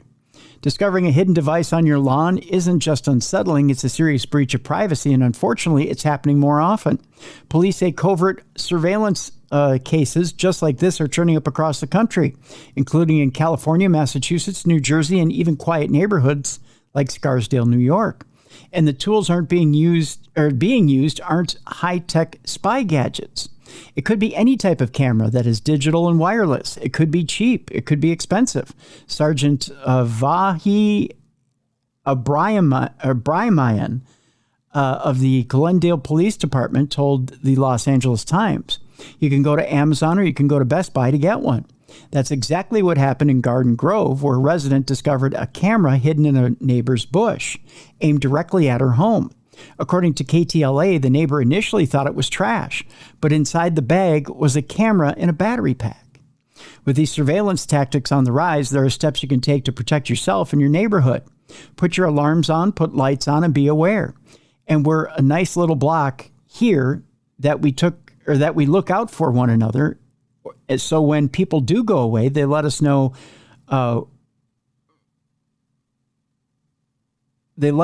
So we can take a walk down their driveway and make sure everything is safe, Kehoe said. We are now watching. So in other words, when someone goes away, the other people can watch out for their property and so on. It was kind of a confusing sentence. In Kehoe's Forest Hill community, neighbors are banding together, keeping a closer eye on their lawn, shrubs, and anything that seems out of place. Police recommend trimming hedges to eliminate hiding spots, installing motion detecting lights, and staying alert for camouflage devices that could be stashed in your yard. Burglars may also drive through a neighborhood or pose as salespeople to scout homes or monitor routines. If something seems off, even a strange light or an out-of-place item in your yard, don't ignore it. Report it to your local authorities right away. Interesting. Cameras placed in odd places in your yard just to keep surveillance. Kind of figure there's cameras everywhere anyways, because all of my neighbors have like security cameras or their Ring doorbell. Yeah. I'm always being surveilled. Like Winston, one of our dogs, got out. Mm-hmm. Was it Saturday? Must have been. Oh no, it was Father's Day morning, and I got up and he escaped, and I was running up and down the street screaming, and I came back and I'm like, all my neighbors have a crazy woman on their Ring doorbell cameras or their security cameras right now, because in my pajamas, I'm just running, screaming. I'm always surveilled. I'm surprised with all the cameras that a neighbor didn't say, oh, well, let me look at my camera footage and see if he ran by. Yeah, he was making a great escape. He was running through the backyards. And all of our neighbors have cameras in their backyards. We don't have one in our backyard right now, but I figure if anything happens in the backyard, I can look at one of the neighbors. Well, what's funny is, okay, with the backyard cameras, they all have motion detection on them. And yeah, if he would have went through the backyard, you would have thought that they would have said, oh, yeah, I got an alert at such and such a time. Yeah, there he is. And it would have been Luckily, captured. he came home. Oh, well, that's good. There you go. Right? Yep. It's, I hate to bring it back to this weekend, but that piece of shit shot the dog too. He did? Yeah, Gilbert. Yeah, Melissa's dog, Gilbert. That's the other thing that gets me. There was no animal cruelty charge. That was added. Yeah. I hate to bring it around. No, it's okay. I mean, it was such a surreal situation, and it just really, I mean, even I didn't know her. I knew that you and intern Yoko knew her, and my niece worked with her at the Capitol. Yeah. I know she was really sad. And like you said, my niece works on the other side of the aisle. She works for the Republican side. Yep. Everyone loved her, you know. But even for me, not knowing her, it just felt like a gut punch for everyone. Melissa trained specialty dogs as well. So it just, to me, it hit me in so many different ways. Yeah. So that's why I just, there's just an anger here. Sorry. Yeah. You have a right to feel that anger. Yeah. I think people that didn't even know her feel that anger because it's a violation of all of us. Yeah. So, yeah. But yeah, as far as the camera goes, I'm setting up more, by the way, I'm setting up more cameras. I'm setting up a camera in the garage so I can keep track of Snowball. Yeah. I mean, and to that point, like there were so many cameras, like that's how they kind of got the guy. They knew the cowboy hat he was wearing. They found it on the side of the road. Like you can't get away with anything anymore, people. There's cameras everywhere. Well, and to add to that, one of the charges that the feds came up with. Now, this is interesting, Jess, to kind of add to that, to kind of compound on that. There's an how do they put it? It's a federal charge for stalking. There's a federal stalking charge, but there's also a federal internet charge for him for stalking. So they've tied not only the camera stuff, but they've tied the internet stalking charge to it too. So the feds are using in a capital murder charge. They're also tying internet charges for stalking in there. And they're using things like cameras in the internet to reach out federally and tag federal charges to a murder charge. So is it a reach or is it appropriate, right? Because they're saying by using the internet, by using cameras, by using these different tools, and you may say, well, cameras, how can you use a camera and make it a federal charge? You're using the national airwaves. You're using the airways, which is regulated by the FCC. So that's a federal charge. Every time you use a camera, so like a Ring camera, and you use footage to stalk somebody, to get surveillance on someone, like this guy did, the Hortmans and the Hoffmans, you've now violated a federal law. So they tack that on. Anytime you use the internet to gain information, to stalk somebody, to use it in the commission of a crime, you've now committed a federal law, or you've broken a federal law. And they use that to compound charges on this guy in the commission of a crime against the Hoffmans and the Hortmans. Yeah, well, throw all the books at him, I say. Yeah. So, but again, for those of you who may be in the audience, and I don't think there are very many in the audience who are thinking about committing a crime, but who are interested in this sort of thing, that these are new charges. These are new things that, as technology grows, these are new charges that are compounding with the commission of these crimes. So, new stuff, right? It's interesting. Yeah. It's interesting how the more technology grows, the more that it's being abused for crimes, the more charges are growing. The more that the more criminal charges are being found. So it doesn't pay to abuse the technology because they're finding ways to charge you for it. So interesting stuff. We're at the time for Not Safe for Work, Jess. Are you buckled in? Are you strapped in? Are you ready for this? I'm always ready, Tim. Cautiously ready. You may have to buckle in and strap in for this first story. We'll tell you, first of all, you got to get the boss out of the room. So you probably have to lock him in his office. You got to get the kids out of the room, give them earphones or earmuffs and put them in front of Coco Melon. Because we're going to do this here in 5, 4, 3, 2, 1. Here we go. We're going to Pittsburgh. And when I say you got to strap yourself in, I'm literally telling you strap yourself in, especially if you're sitting on the toilet at a Pittsburgh casino. You make seatbelts for those? Bring your own. Okay. It's a BYOSB, if you know what I mean. Yeah. A Blair County man has allegedly blown up a toilet at a Pittsburgh casino. That's right. You heard me. A Blair County man is facing charges after he allegedly blew up a toilet at a Pittsburgh casino. Some people never get past 3rd grade. I mean, yeah, my kids say they're going to go blow up the toilet every time they go to the bathroom, but literally. It's a charge in the county if they actually do it, Jess. If they actually go up and blow up your toilet, you got to call the sheriff. Okay, I will. You tell them that. You blow up my toilet, I'm calling the sheriff's department. Oh, my. And now I have a story to prove it. According to a report by PennLive.com, 47-year-old Jeremy Hartman, too old to be doing this shit. Old enough to know better. That's right. Of Martinsburg was in the Rivers Casino at 5:40 a.m. Sunday. Again, he should be getting breakfast at the buffet at this time. And if he's going to blow up the toilet, it should be after he goes and gets some buffet. Maybe he did, and maybe that's the problem. It was 5:40 a.m. Sunday when he was taken into custody by casino security for trespassing in a closed restaurant and trying to steal bottles of alcohol worth up to $4,000, Jess. What? What was he stealing? What could be that expensive? I don't drink top shelf, so I don't even know. What is that? That's more than a few bottles of Moet. I know that. What is he getting?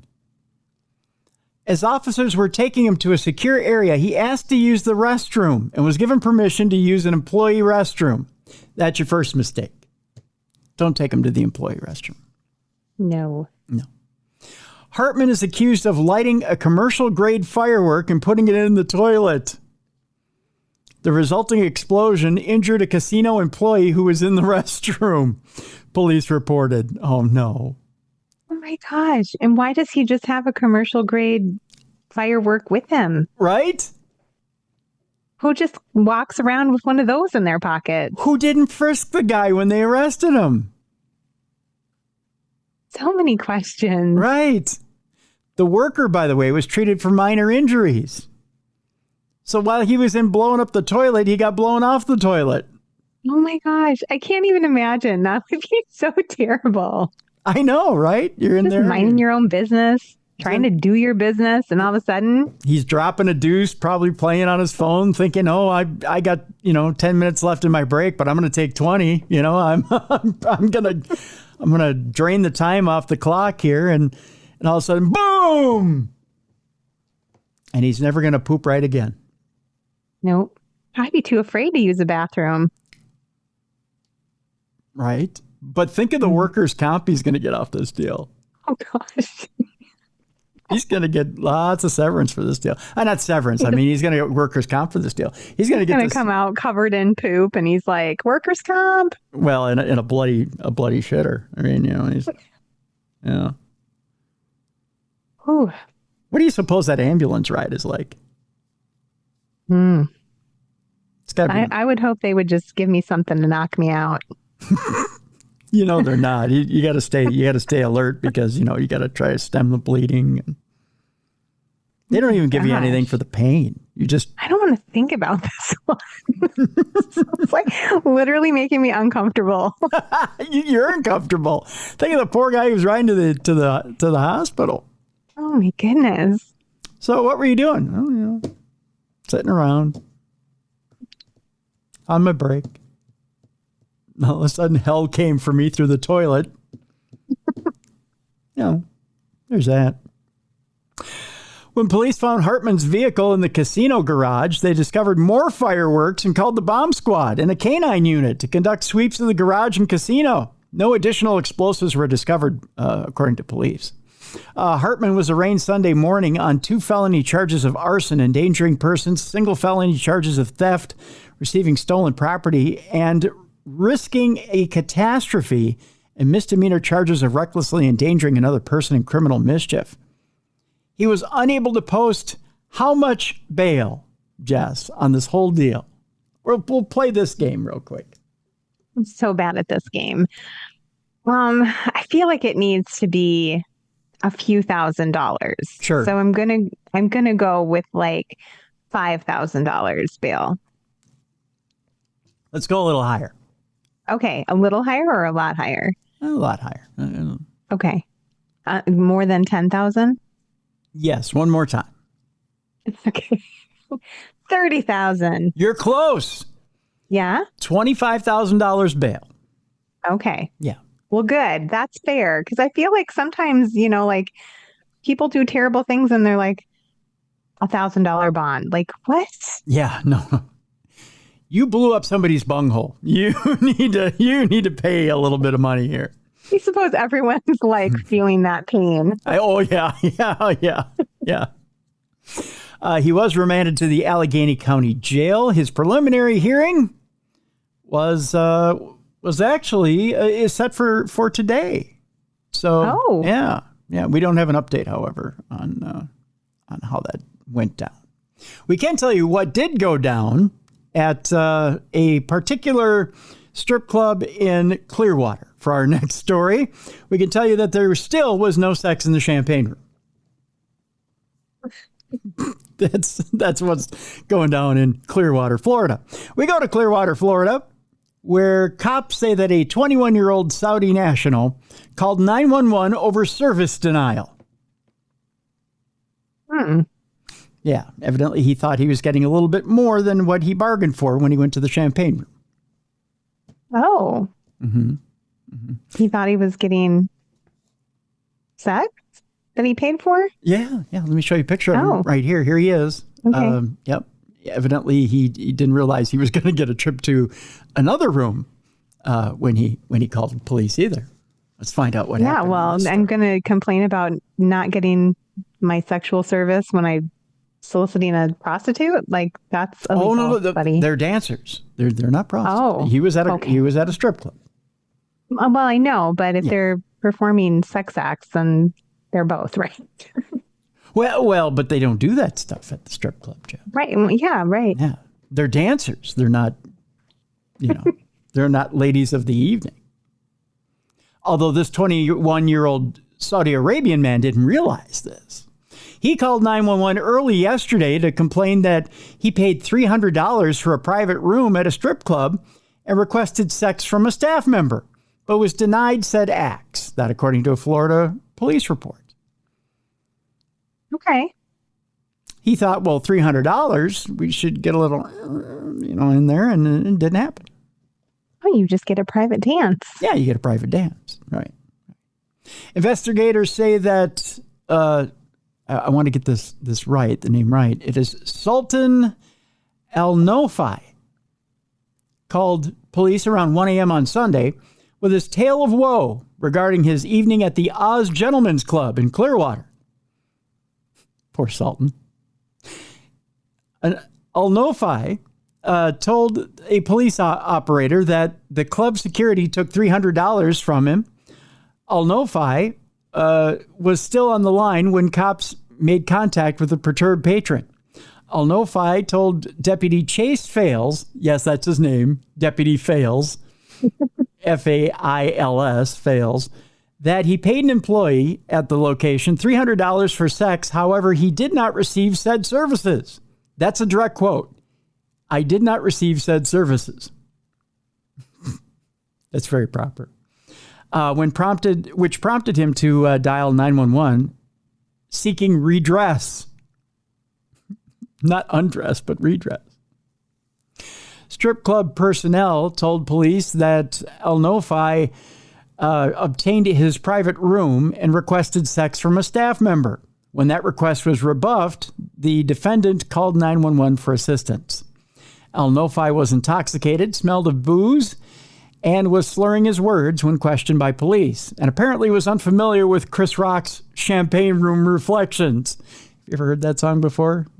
I have not. No Sex in the Champagne Room? It's a very funny song.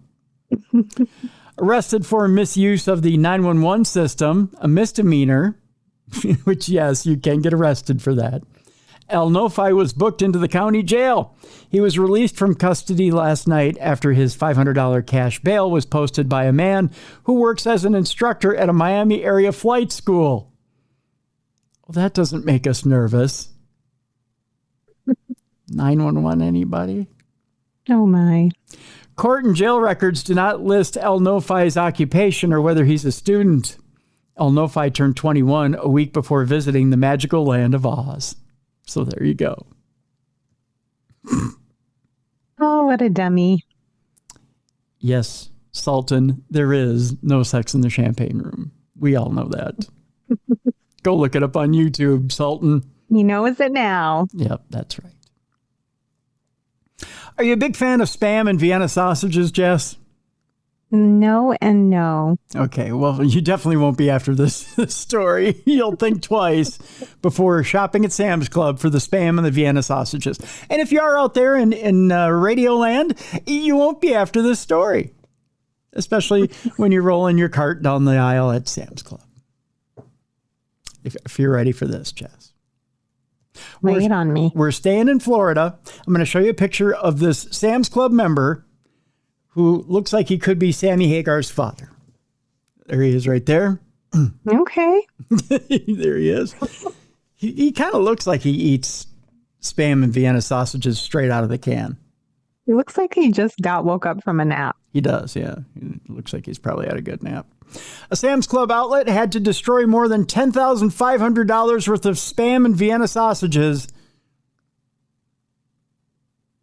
What did he do, Tim? After a 70-year-old man urinated on 2 pallets of the canned goods. Why? According to Florida police. Oh, I'm so glad that they destroyed them, though. I mean, although urine is sterile. I mean, that's what I told myself when I had it all over my pants at the airport from someone else. It wasn't. What? I went to the bathroom at the airport when I was heading out to get Ella from California. Yeah. And there was a big puddle in the only open stall. So I just went in and I pulled my pant legs up, but I couldn't keep them up. And then I dropped my phone in it. And then I ended up getting it all over my pant legs. I probably, a good 1.5 2 inches of just pee. It was a bad experience. Yeah. And we hadn't even left Minneapolis yet. But I came out and I was like, urine is sterile. It's fine. Yeah. You had to keep telling yourself that, didn't you? Ugh. Gross. Oh my God, why did he do that? Did he think he was going to the bathroom? Well, let's find out. Okay. Cops charged that a witness spotted Patrick Mitchell believing himself in an aisle 18 at Sam's Club in Lady Lake in Orlando area town. The witness used her cell phone to take a picture of the defendant and reported the incident to store employees. Now that's smart thinking. Just snap a picture off real quick of this guy whizzing on the Vienna sausages. Sam's Club managers reviewed surveillance footage and spotted a man walking up to the pallets and placing both hands in front of him below the belt line. Well, he's a proud soldier, isn't he? Both hands.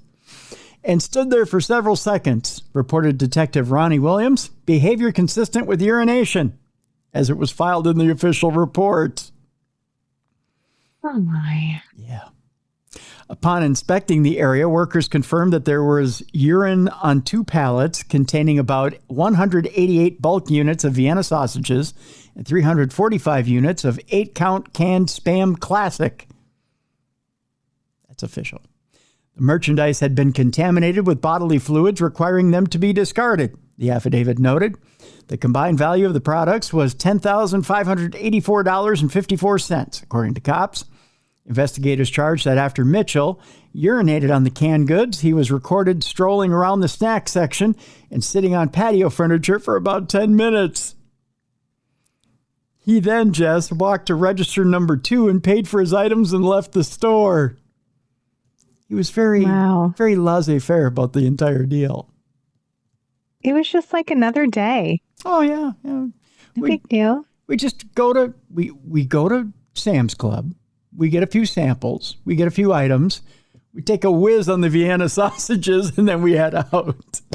I was just at Costco. I didn't even think of doing that. Well, maybe you want to try it someday. I'll try to keep that in mind next time we go. Yeah. Because giant pallets of any consumable meats is a great place when you have to relieve yourself. I mean, really, such a choice. It is. Mm-hmm. Think about it. Records from Sam's Club member portal identified Mitchell as the suspect, since all customers have to provide their membership card to a cashier prior to purchasing items while at a point of sale. Additionally, a comparison of Mitchell's driver's license photo with the image taken by the female witness, hopefully it was above the belt, resulted as a positive identification, cops report. Drop your pants. We need to see if this is you. That's right. We need to line it up, if you will. We need to make sure. Mitchell, need 2 hands for that or 1? That's right. Sir, we need to just make sure. Would you just drop your pants and grab it with both hands? We want to make sure that this lines up properly. We can make a positive ID on this deal. Mitchell was subsequently arrested for disorderly conduct and criminal mischief. The latter count is considered a felony since the alleged damage exceeded $1,000. Mitchell, who pleaded not guilty to the charges, is free on $3,000 bond in advance of his June 30th arraignment. Mitchell was busted at his home in the Villages, which is one of 2 properties that he owns with his wife in the retirement community. So he's got cash and decided just to piss on a couple of pallets anyways. No, he was not in his right mind. By the way, Jess, the Villages is dubbed Florida's friendliest hometown, which it isn't too friendly to be pissing on pallets of meat. No. That's really bad manners. It is. He previously resided in New York, where he sold his Long Island home in December of 2022 for $620,000. Oh, that's a good price. So he had enough to purchase the pallets of meat before he pissed on them. Mitchell's arrest was first reported by villagesnews.com, the premier source of coverages of the Villages and its environs. So they knew it first, so to speak. Crazy. Yeah. All right. With that particular PP story, you probably need a palate, not only a palate cleanser, but a palate cleanser. See what I did there? A palate cleanser and a palate cleanser. Two pallets for the price of one. We need to clean off the palate, and we need to have a palate cleanser. See what I did there? The heat on the palate. Now we need to cleanse the palate. That's right. So with that, this palate cleanser, the first palate cleanser is going to be a little cheeky. The second palate cleanser is going to be a little cheeky. You'll see what I mean when I read them both. And we're still in not safe for work territory. You'll see what I mean. Okay. All right. The first palate cleanser goes like this. They'll be saddle sore in the morning. Ooh, ouch. Yeah. Well, it turns out that naked cyclists take to London streets to protest against car culture. Yes, it was Naked Cyclist Day in London. Why? Well, it was a naked cycle race. I have a shot from the waist up for you to see. there they are. Just riding along. Oh my gosh. That can't be good for, that's a lot of dudes naked cycling. I think it would be less problematic for a woman. Right. But for a guy with no pants, and my husband is a cyclist, and he has like special pants for cycling so that they're cushioned and they're more comfortable. Right. Right? Right. These guys are just freeballing it on their bikes. You're telling me? Like you could really injure yourself. Yeah. Well, and there might even be a couple of guys that are going sand seats. Just saying, you never know. You never know. Thousands of cyclists ditched their clothes and hopped on their bikes to cycle across London. The annual World Naked Bike Ride is a peaceful protest against car culture and oil dependency. Participants are encouraged to be as bare as you dare in an effort to also celebrate body positivity. The traffic stopping stunt began right after the Trooping of the Color celebrations, but police asked for no nudity at Wellington Arch before 2 p.m. And there's a good reason for that, Jess. Are you ready for this? The naked cyclists were encouraged to wear shoes and adorn themselves in colorful body paint. It was the 21st event held in London, and the sunny weather ensured a buzzing atmosphere. There's a reason why they were supposed to be, let's just say, well adorned in body paint. They had to be proper when they came across King Charles. They were supposed to. They weren't. They were going to cycle past King Charles? Yes, and they weren't supposed to be naked in front of the king.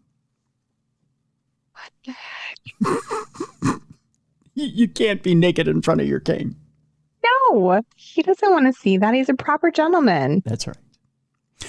This year's event had 8 different starting points, which merged together at Westminster Bridge. Riders were able to choose from leisurely routes to more challenging ones, depending on how daring they were. At the end of the protest, cyclists had the opportunity to make their way to an after party in Clapham Junction. It was a peaceful protest full of high spirits, but there were likely to be some sore bums in the morning. But yes, they had to stay clothed if they got near King Charles. Police asked them to stay clothed. So, well, please be proper near your king. What a story. So there's that one. That's your first palate cleanser. Your second palate cleanser, we'll start it off with this little reminder that the Rolling Stones sang the song. And it started off like this. You can't always get what you want, Jess, but if you try sometimes, you just might find you get what you need. We're going to introduce you there she is, centenarian Gwendolyn. There she is, 102 years old. Isn't she just cute? I love her. Yeah, she's celebrating her birthday, 102 years old. There she is right there, right? Guess what Gwendolyn wants? She only wants one thing for her 102nd birthday. And guess what it is she wants? A lap dance. You're so close. Am I? Yeah. All Gwendolyn, God bless her soul, wants for her 102nd birthday is a stripper. Yes! That a girl, Gwendolyn. See? It's Gwendolyn to a T, and she's one hell of a woman, it says here. That's a quote. At 102 years old, Gwendolyn Griffiths isn't your average centenarian. Far from slowing down, this feisty and spirited woman is proving that age is just a number, and she's certainly not letting it get in her way. Whether it's swearing like a trooper, winding people up, or requesting a stripper for her birthday, yes, you read it correctly. Gwendolyn is a force to be reckoned with. Originally from the small village of, I believe this is Dowlais, Gwendolyn's life has unfolded against a backdrop of some of the 20th century's most pivotal moments. Born just 4 years after World War I, that's right, 4 years after World War I, she has lived through the turmoil of World War II, witnessed the hardships of the Great Depression, and had a front row seat for everything from the space race to the Vietnam War. Gwyneth married her first husband at the age of 18. They were together for 25 years, during which time they had 2 sons. At one point, the family of 4 lived in a small 2-up, 2-down terrace house in the heart of the village that Gwyneth grew up in. They shared this space with 5 other people: Gwyneth's mother, 2 sisters, daughter-in-law, and new grandchild.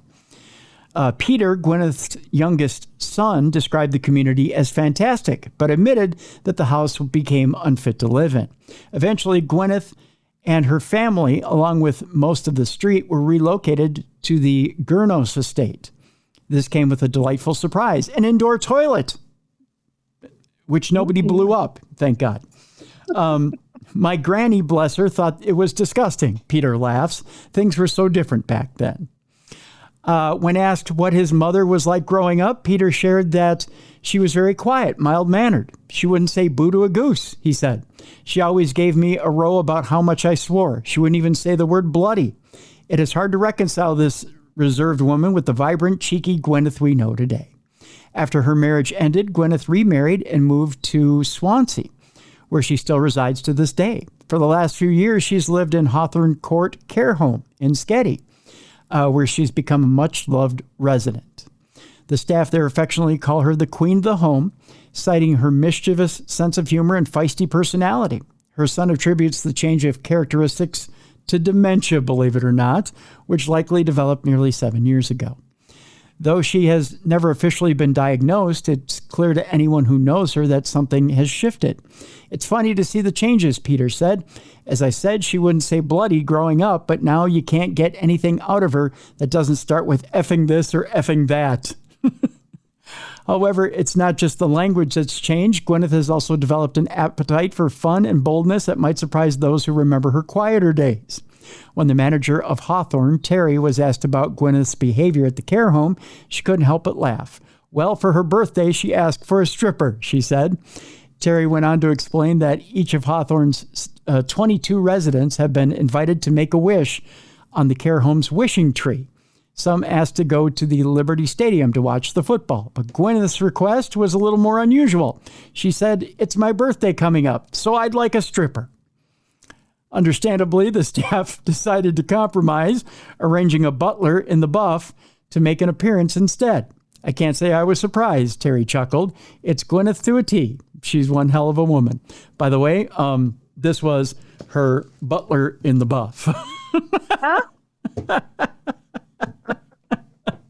She looks so happy in the background. Oh, she's smiling from ear to ear. Oh, I love her. Understandably, the staff needed a compromise, arranging that butler in the buff.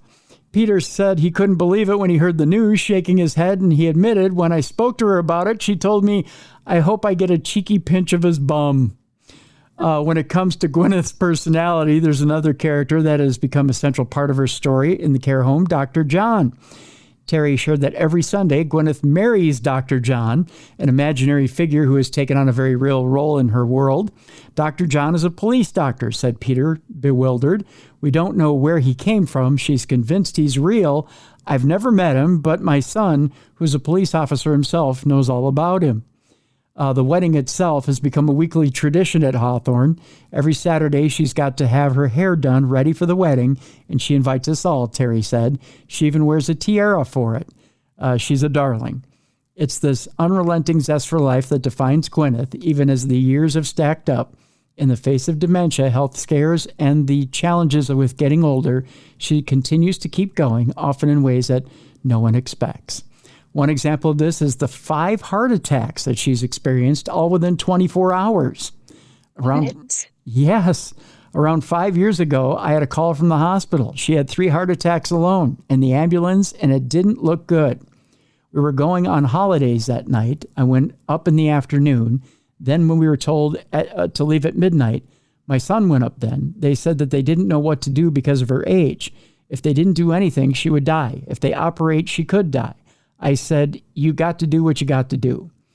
He phoned after the operation saying he couldn't get over it. She was just like a 16-year-old. She flew through the operation, no problems at all, and was sitting up wanting a cup of tea afterwards.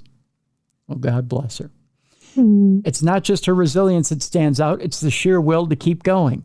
Even after battling COVID twice, Gwyneth was quick to brush it off as just a cold.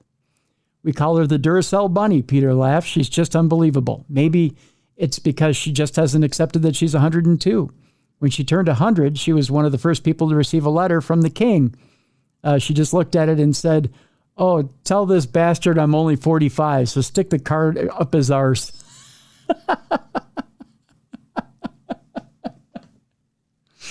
Oh my gosh. That's pretty funny. Just recently, really the greatest. That is. Just recently, Peter tried again to remind his mother about how old she was. When I went to see her the other day, I told her, ma'am, you're 101. You're turning 102 soon. And she just said, no, I'm not. I look at my tits and not a wrinkle. Yeah. As Gwyneth moves through each day, it's clear that she's not simply existing. She's living life on her own terms. And one more picture of her here, Jess. There she is with her butler in the buff. Living her best life. Living her best life. So there you go. That is your palate cleanser for today and the end of Dumb Crimes and Stupid Criminals. That's the best story ever. There you go. Tell the king to shove it up his arse. I'm only 45. That's the attitude to have. That's right. That's right. So that'll do it for True Crime Tuesday for today. We want to remind you that our guest book, Down to the Bone, is available right now and in the description of this program. Go and get it. Jess has her books available. We have a link in the description of this program. Go get them. I think that's it for today, Jess. What do you say? I think that's a good way to end it, Tim. There you go. For Jessica Freeberg, I'm Tim Dennis. Join us tomorrow for Supernatural News. We'll both be back for Supernatural News. And then Thursday, I will tease it with this. It is a show that will scare the piss out of you. Ooh. And I will give you just this clue. They found sigils on the bodies of UFO experiencers. A guest who's a longtime friend of ours will be back to tell us about this new evidence and why the alien phenomenon is not what you think. We'll talk about it on Thursday. There you go. All right. That's a good one. See you tomorrow for Supernatural News with myself and Jessica Freeberg. Thank you very much for watching the best in true crime podcasting. This is True Crime Tuesday.